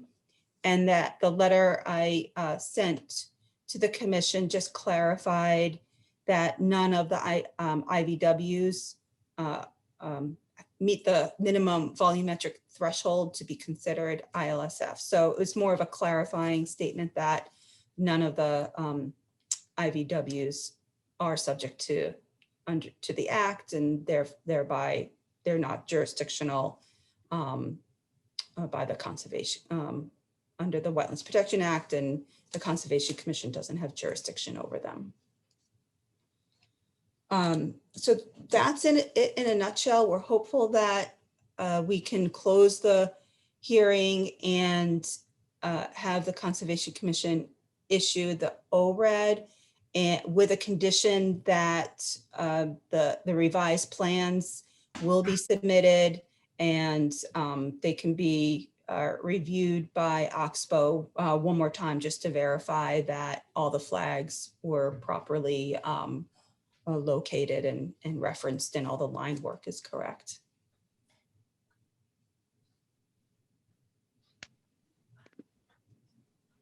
Any comments or questions from anyone? Yes, I do. I had some thoughts on this that I wanted to discuss with the rest of the commission. And it had to do with the vernal pools.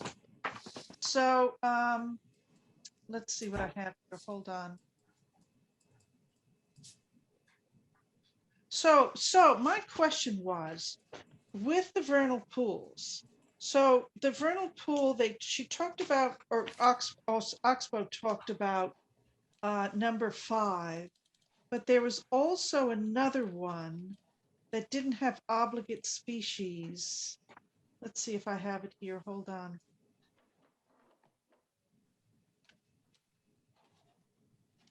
There was another one too. I think it was Right. number 2. What was which one? There There was 5 and there was another one. Yeah, I'm just gonna pull up the 2 series. It was the 5 series and the 2 series. And the 5 series talks about masses of American toad eggs were present in 3 distinct clusters on the western side of the pool. No obligate vernal pool species were located, although American toads were considered a facultative vernal pool species by Natural Heritage and Endangered Species. And then there was the other one, 5, which is not jurisdictional, although they recommend that it be certified as a vernal pool. So here's my point in all of this, is that when the commission issues an ORAD, it would seem to me that whether it's jurisdictional or not jurisdictional, perhaps we should just confirm that it is a non-jurisdictional vernal pool, because this is going to be the only record of those vernal pools that's going to be anywhere in town, really, is going to be in our files. And the reason I thought this might be important is that I know this is an ORAD now, but it will be going into a notice of intent. And more interestingly, it will be going into a notice of intent for a project which is a school which is going to teach, and I looked up their curriculum, environmental science classes, which includes hand-on learning and local environmental issues. So I think the fact that it's non-jurisdictional should not disappear from the record. It should be there somewhere, just so it's listed and we have a record that it is there. Even though we may not be able to do anything, we should retain that knowledge. It's a good point, Elaine. And not only the vocational school, but the high school also sends science classes up to into Breakheart, and they do water sampling and other types of things in those pools. So the revised plan, the point of all of this is, as long as we're getting a revised plan, I think that revised plan should make note of those non-jurisdictional vernal pools, but make note of the fact that there are vernal pools there. Yeah. So I just want to clarify that number, IVW number 5 could be a certifiable vernal pool because of the presence of obligate species. But American toad is a facultative species, and based on that and that's the only species that was present, and it's facultative according to natural heritage, it doesn't meet the minimum criteria to be a certifiable vernal pool.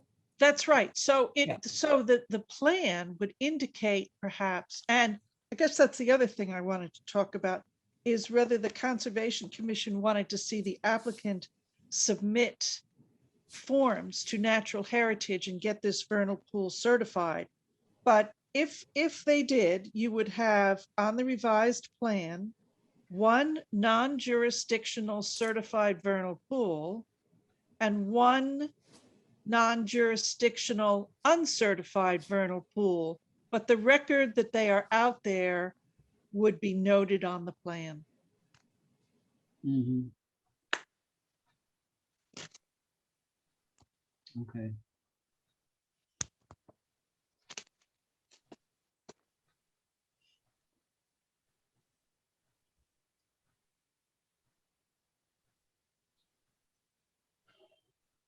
And why wouldn't we want the applicant to apply to Natural Heritage for them to be certified, the ones that can be certified to be certified? I didn't say we wouldn't. No, I know, We I know. just haven't reached that issue. I know. Yeah, I think we should. I think if it's certifiable, Let's get then it certified. let's get it certified, yeah. Now, that might not be part of a ORAD, but it could be part of the upcoming order of conditions. But if we're going to get a revised plan and we know we're headed in that direction, it seems to me we should get it done now and get it on the plan, rather than ask him again under the order of conditions to do it. I mean, now's the time to get it done. That sounds reasonable.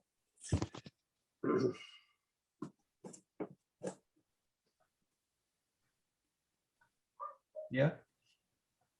The question is, Oxbow, I'll consult with the client, but if they're willing, but Oxbow was the firm, they have all the documentation and photos required to complete the form to submit to Natural Heritage. That would make sense. I don't have, except for what's written here, there's a lot of information in addition to what's here that would need to be prepared and submitted. Yeah, that's a good point. Oh, so I didn't understand. So Elaine, you were suggesting who to actually submit to Natural I Heritage? hadn't really thought about it, but she makes a good point that it would make far more sense to have Yes, Oxbow submit the paperwork correct. than LEC. Yep. What would be, do we have any sense of what the approximate cost of that would be? And I have no idea. And would that be at our expense, at the commission's expense? Isn't there so there was a contract. We don't know if there's any money left under the contract. Okay, So I guess we should check with Oxbow okay, and see if there's any money left. I can call Scott Smyers okay. and But get, which, but get some that, information but on it. there's 2 points. One is getting it certified, but the other is at least identification on the revised plan. Yeah, that should be easy. I mean, they've got that information that all they have to do is make a few changes on the computer. Right, okay. I can call Oxbow and talk to Scott about how much money is left under the contract, so we know, and what it would take to get the vernal pool certified, given that he's already done a lot of the background work on it. Thank you. So just the 2 components. That's good. Yeah, excellent idea. Bob, Yes, I have a question. yes, go ahead, Mr. Brooks. Thank you. I was looking through the niche, is it pronounced niche engineering? And one of their documents in there talked about storm drainage. And it mentioned about the pipes and stone configuration create a large storage volume that detains the stormwater on site and allows for some of the stormwater to infiltrate into the ground. The pipe outlets from the subsurface infiltration system would direct stormwater overflows to existing wetland areas. Are we talking about all the wetland areas? Are we talking, well, hang on, are we talking about an existing system or a proposed system? It just talks about how they're going to mitigate the storm volumes in the developed area on the southern side if it's proposed to go through. What document are you reviewing? I'm looking December 3, 2020 from David Conway. It talked about scheme C3, storm drainage, sanitary sewer. Okay, so yeah, that's not related to the ANRAD application. That's as part of the design project. So the ANRAD that was submitted to the commission doesn't talk about any proposed design work yet. Like, that's not what's being proposed. We're just confirming the wetland lines as part of this. Okay. I knew there's some questions I have that probably wouldn't pertain to it, but if this is approved by the Conservation Committee, that doesn't mean the Conservation Committee still can't get involved throughout this whole project. Am I correct? No, we would be involved in the notice of intent for any future project, yes. Before any permitting can be approved. Well, we would be a permitting authority for anything wetlands related. Okay. So yeah, that would be a proposed. Yeah, most of the questions I have are pertaining to additional wetlands and storm runoff and water and everything else. Yeah, as we don't have a plan in front of us yet, we cannot comment on any proposed construction. No, I know we've gone through this before. Yeah, okay. My apologies. That's okay, no, none needed. There's one other quick question I did have up front. Sure. I have sent emails and I've talked to the Conservation Department and also on many of these meetings the past 3 months or so about this sidewalk, and never heard any communication on it, and neither have any of the other butters. We haven't planned one yet.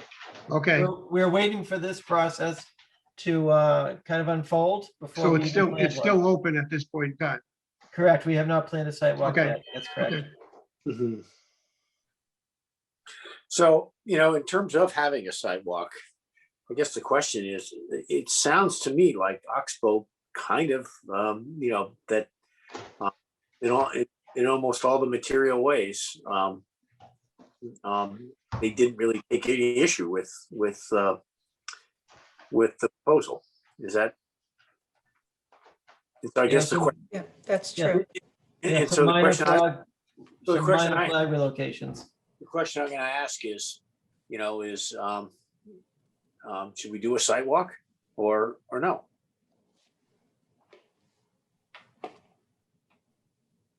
I think you need to go out and take a look at this piece of land. I Fair enough. absolutely agree. Yeah, oh, no doubt. Is the timing right now? I mean, Well, they're asking to have this, I mean, hasn't the applicant just said they want to get this, they want to get this issued, so we've got to, the time is now, isn't it, right? I Not mean, necessarily, as we don't have a project in front of us yet. And the Well, wetlands and okay, resources have been, I'm gonna take that back. Is a site walk necessary as diligence for us to approve an ANRAD? Or that's all I'm getting, that was my question, I'm sorry. yeah, our hired consultant has approved pretty much with some minor modifications. We could certainly do a site walk, but we would still need to do a site walk when we actually have a proposal in front of us. Absolutely, that's in the future, but I guess I was talking about this proceeding. no, Is a site walk necessary in connection with this proceeding, given that Oxbow has our consultant has confirmed with the applicant's findings? That's my question. I just like to kind of add to that question. If the board, the commission approves this ANRAD, what's the next step? Then they'll start a design based on what we, based on the fact that we approved. But I think that this is the most important time right now for this project, is to confirm these resource areas, because once we're done with that, we're saying we agree with it, whatever. Okay. Whatever. So we should do so are you suggesting we should do that before we vote on this? Absolutely. I think we should, yes, we should go out there. We might find something that they didn't pick up. I understand, but then we would do a second site walk, of course, when a specific project is proposed. That is completely different. So we're talking about having two site walks, still doing one in connection with this. And there's a timeliness issue to that, because the applicant has asked for close the hearing, right? Or wants to close the hearing ASAP. I don't think we close it until we have a site walk. I mean, Okay. this is the time to find the resources. This is what it's all about, is the resources. Okay. And we need to confirm it. I know, but we're talking. Whatever happens after the design comes in, we're mitigating problems. I understand, Jim, I understand totally. So the question is, though, that means that that's not something that we can take our time on. We gotta Yeah, we gotta schedule something right away. Let's schedule a site visit. Right. Sunday's gonna be a nice day. I guess I had hoped that this site walk, personally, we've been before the commission for a couple of months now at least, and hoping that the walk would have occurred, considering how we've been before you. We've decided to hire the peer review to do the work. There was ample opportunity to have this site walk previously. So I guess to me, it comes as a surprise that the commission at this point wants to do the site walk. So I guess I'll respectfully ask you to reconsider. Oxbow did their thorough site recon, review of the wetlands, made their comments. We are addressing them. I'm not sure what more you would be seeking, other than just to understand the site, in which case, when the notice of intent is submitted, that would be another opportunity to review it in relation to the proposed work.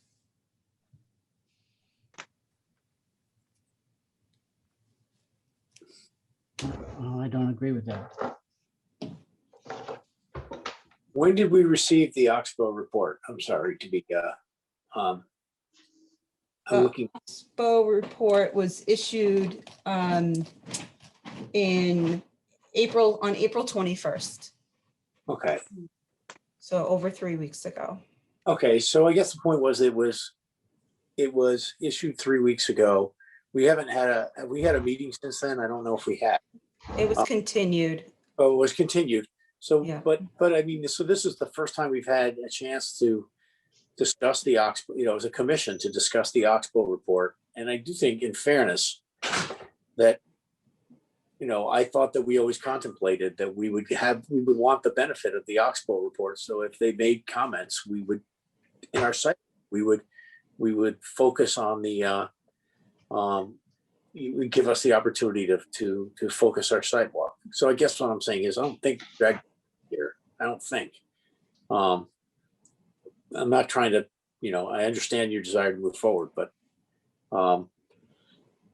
it sounds to me like we're doing it the right way.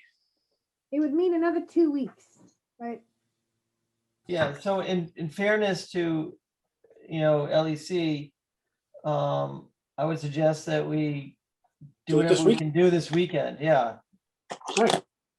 I'm out on Saturday, I got a college graduation to go to, but Sunday I could do something.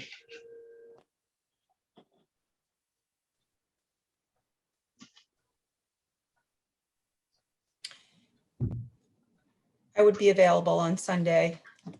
I would be available as well. I mean, I would be too, it's Peter. What time on Sunday? Can we do it early in the morning? Andrea, what would be the best time for you? Anytime, I'm up early. I can make any time work. What about 8 o'clock on Sunday? That works for me. Jimmy, What's that? 8 o'clock on Sunday? Yeah, 8 o'clock, you said? Andrea, Teresa said 8 o'clock. I don't care, whatever time I can be available. Peter, Ken, Yes, I'm available. Where would we meet? Where would we just given the size of the site and given what we're talking about here, what do you think would be the where would be the best place to meet? And we should also think about what what is it we're going to try to cover? But we can talk about that on Sunday.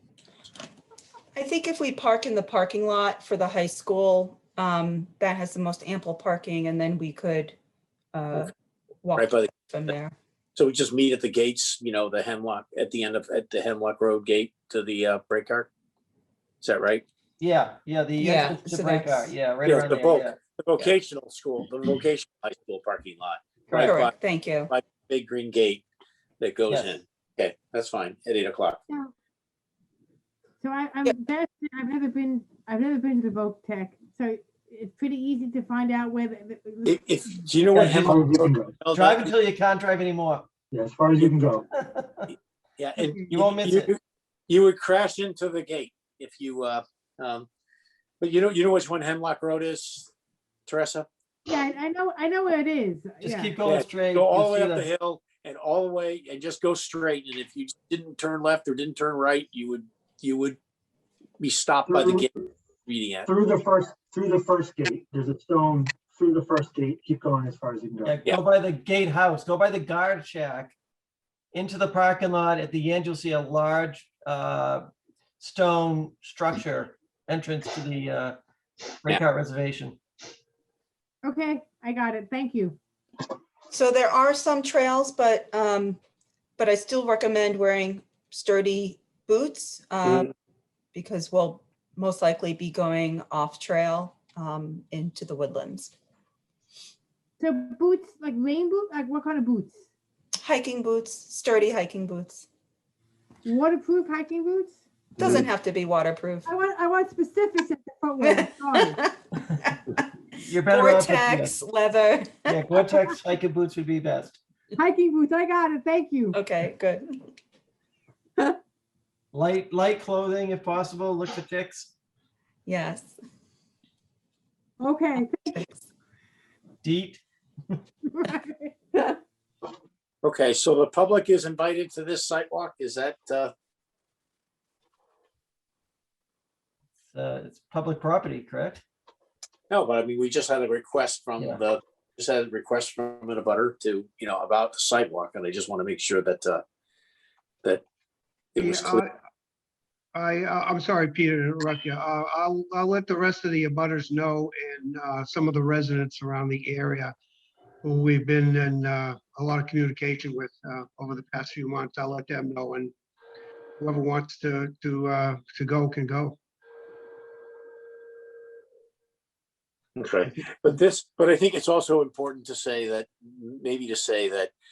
that because this is just drawing lines, where the wetlands are, Yeah, there's not going to be any discussion about anything that's going to be built or what can or can't be built and where that would be located. The sidewalk, after they file an application for a specific project, that's a different kettle of, because then we yeah, would care. then questions will be brought up at that point in time. Yeah, and that might be so this might, I just, I'm wondering whether people would find this interesting or not. I don't know. People find going to meetings all the time very interesting either. If anything, it's educational. Well, I'll take that. All right, so we're on for 8 o'clock this coming Sunday morning. Meeting at the gates. Wear your boots. Hiking boots. Yep. Thank you, Andrea. Sure, and bring water, you know, Wow. stay hydrated. I just got one last comment. I think we're the only agenda item that made it within the 30-minute time frame tonight. Let's hope they all go so smoothly.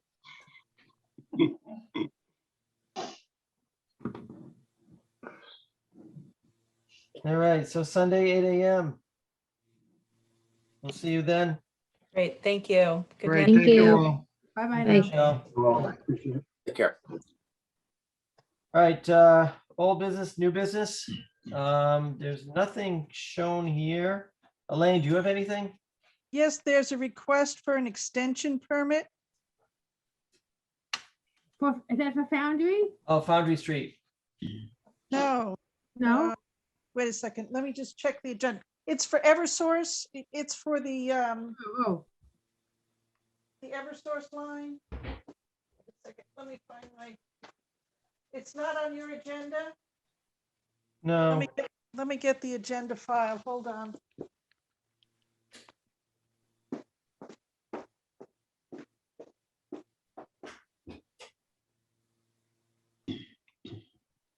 Who's bringing snacks on Sunday? 559 Woburn to Wakefield Eversource line. Request for extension permit. No. Why? Okay, well, they have a request for an extension permit. I don't know, it must have gone out in a revised agenda, because I have it on this one. And What's the project? here it is. Okay, so it's a letter from Epsilon, their representative.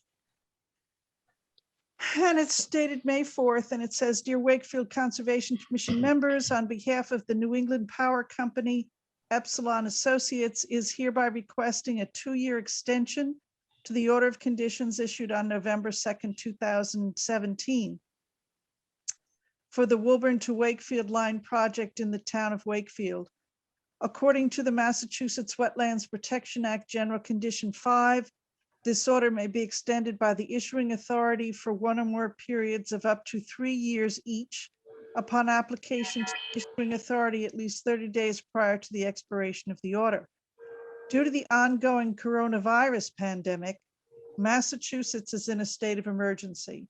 The governor issued orders extending permitting deadlines, specifically Chapter 53 of the Acts of 2000, Section 17, which provides that permits issued by a municipality in effect as of March 10th, 2020, will not expire during the emergency.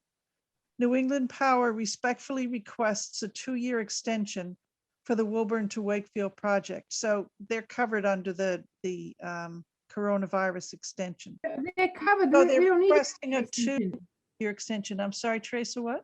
I'm sorry, if they're covered by the order, we don't need to grant an extension because it's granted automatically. DEP is recommending that they request them anyways. Oh, okay, because again, that's not what the order says, but that's okay. I'm sorry. No, and they don't have to. It's just Right. more formality. Sorry to interrupt you, Elaine. Is 2 That's years an all there appropriate? is. Is 2 years sound like, is that a reasonable amount of time, or is that or 1 year better, or it's? I don't know. I don't know how long it takes to work, do that job. I guess the emergency's going on for 15 months now, and it'll continue to go on for a little bit further. So, Yeah, I mean, it's still a fair amount of work for them to do to get this whole thing done. The rate they're going, it's gonna take 2 years. Yeah, Exactly. No, I know. so that means 2 years is reasonable then, right? That's not unreasonable. no, I don't think it's unreasonable. Well, the only issue is this. Again, I don't mean to. Is that if it turns out by the order, if we're making it longer than they're allowed under the order, we have to. I'm just telling you, we have to consider that. That's all. But we can extend it for any amount up to 3 years. Right. I'm just saying. Their Right, rationale for right. asking for it is flawed. That's all. Yeah, but we would not resist bitterly if there wasn't a coronavirus and they asked for Right. something. Right. That's a fair point. So I'm saying, so if we do go longer than that period, it wouldn't be that much longer. That's Right, all. right. All right, so do we have a motion to extend the order for 2 years? So moved. Do we have a second? Okay, Ken, Yes. Jimmy, Yeah, Teresa, Yes. Peter, Yes. and I also vote yes. Okay, done. Okay, so I'll send out the extension order and probably like drop it off at Jim's house and everybody passes it along, and then there'll be a self-addressed envelope to send it back as we've been doing. We can sign it all up on Sunday morning. yeah, that's true. Yeah, okay. So Jim, I'll drop it off at your house tomorrow. Great. We'll bring a pen With the water. Bring a coffee. and the snack. Yeah. The snack. So we're gonna be, I don't sign without Russell. at least one donut. Russell, you've never been to the break cart, but I would No, expect, I would literally expect, have not. I could You've see never us been to walk- Break House? I've only, well, I take it back. I've been here once. I've been there once. I've only lived here since 1985. Well, that's the There you go. problem. Well, that explains it. So, but what I will say, Teresa, is that I bet we'll walk 3 miles. Well, that's Yeah. good. I'm up for a walk. That's why I want Okay, the proper footwear. Absolutely. Yeah, yeah. Cabo load beforehand. That's great. Have a good breakfast. All right. No, All right, what else we got, Elaine? Anything old or new? That's all. So can I ask one quick question? I'm sorry, I know it's late. So interesting to me to see what DEP wrote about the project by the lake. And I guess the question is, like, even though we approved it, what's going to happen with that? So the DEP issued a superseding, I mean, an appeal to that, so that's in their hands? There was a meeting Yes. last week, right? Right, no, I saw that, and then there's so I guess, right, so, yeah, so I'm just wondering where that goes from here, because I for one, am glad, because I think making that all paved, I mean, I think that wasn't a good thing, so I'm glad DEP stepped in itself. So something happened with this today, as a matter of fact. And Bill, so there was a site visit, as you know, Right, and DEP raised the issue that this was a Class A right, waterway in that it flowed into the Linfield water supply. the Saugus So there River. was- Waters of the Saugus River. So Right, which makes its way down to the Saugus River supply, which is what makes it a Class A. right, So we got a copy of a letter today, this afternoon, from Bill Renaud to DEP. And what he says is that there was an error. He's checked the underlying information, and this is not a Class A water body.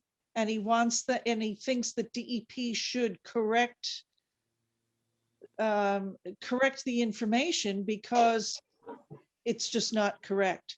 So he sent this off to DEP. I can send you a copy tomorrow. I'll flip you Bill's letter to them.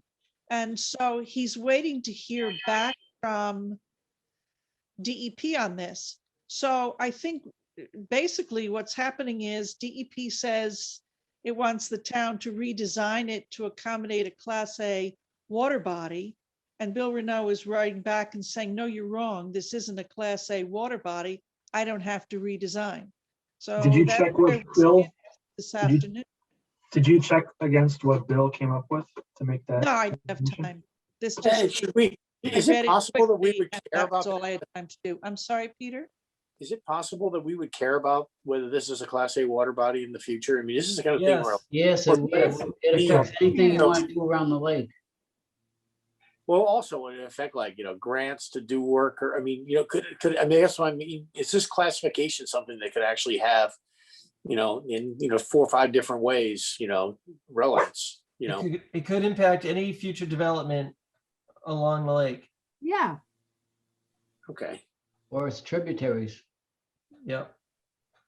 Stormwater systems and all So kinds of. shouldn't we, I guess my point is this something that we should maybe try to do independent diligence on, or? No, I think let Bill do it. He knows what he's doing. Well, he's gonna. Well, DEP will check what he's saying. Right. Make a determination off of his comments Yeah. in their review, hopefully. Elaine, did you read that? I mean, I guess what I'm saying, you and, you're our technical expert, you and, I don't know, I'd be interested in hearing what for you guys, just to hear what your opinion is on this. I don't know if that's really exactly in your area. Well, I got to tell you, what I saw from Bill was the conclusion. I don't know the underlying information. And I too have the same questions. And I don't know where he got his information from. Who on our, And I don't know the answer to that question until I talk to Bill. And there just wasn't time today to do. Well, maybe you could just keep us informed. I will. Oh, I definitely will. I'm sure everybody's interested because the proposal that he planned for Veterans Field will be repeated like 30 times around every outfall. So the implications are huge. Right. Yeah, I'll find out and I'll keep you posted. Okay. Well, I'm just wondering whether Bill, and you say that Bill knows what he's talking about, but if he's just doing a conclusion and not backing it up with sort of a step-by-step, here's why. I don't know if he's got that information. I don't know. I don't know. He didn't give underlying sources. He didn't But give. DEP is going to respond either way. Right. That's true. But I am curious. I'm as curious as the rest of you are. So yeah, I want to know where all this information is coming from. Well, they do. Okay. Who knows about those pickleball fields?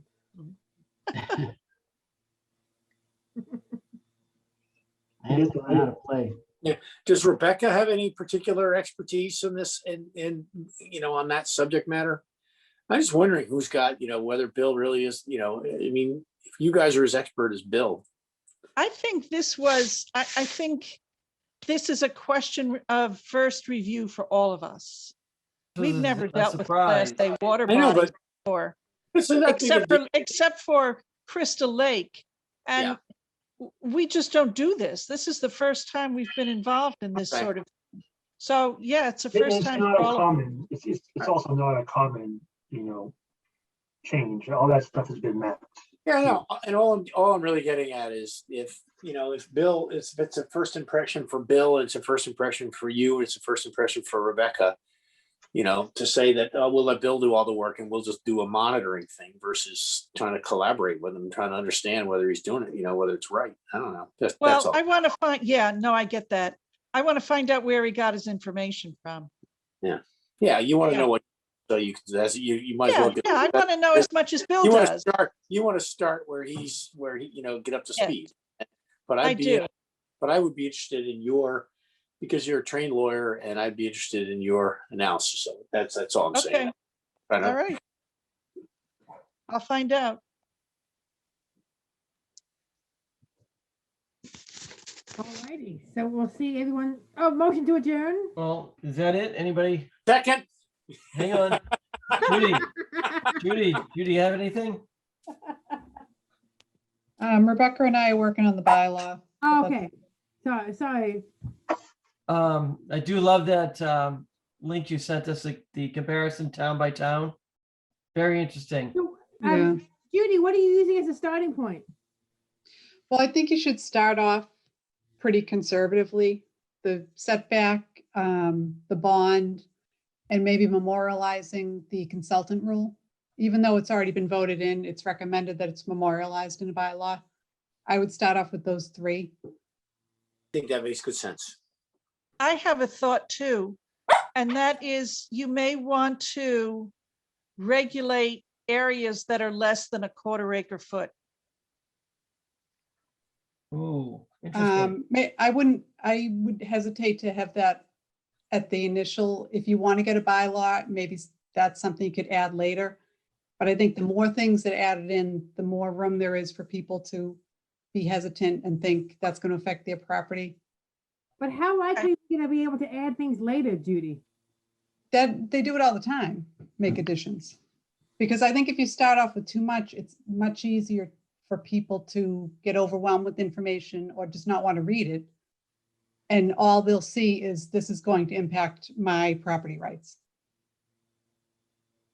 I think you have to do baby steps on this.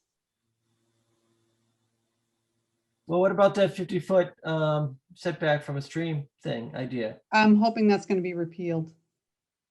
And Okay. that's where the 25-foot setback, that's why we were talking about it. Okay.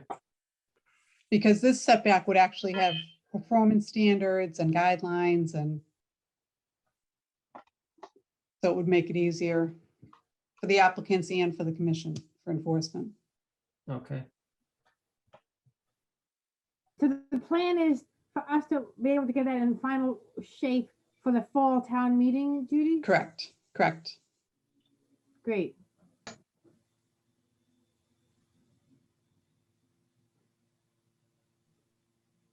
All right, so more discussion on that to come. Yes. All right, anything else? Thank you. Nope. Okay, and Elaine, you're all set too, correct? Yes, thank you. Okay. All right, motion to adjourn?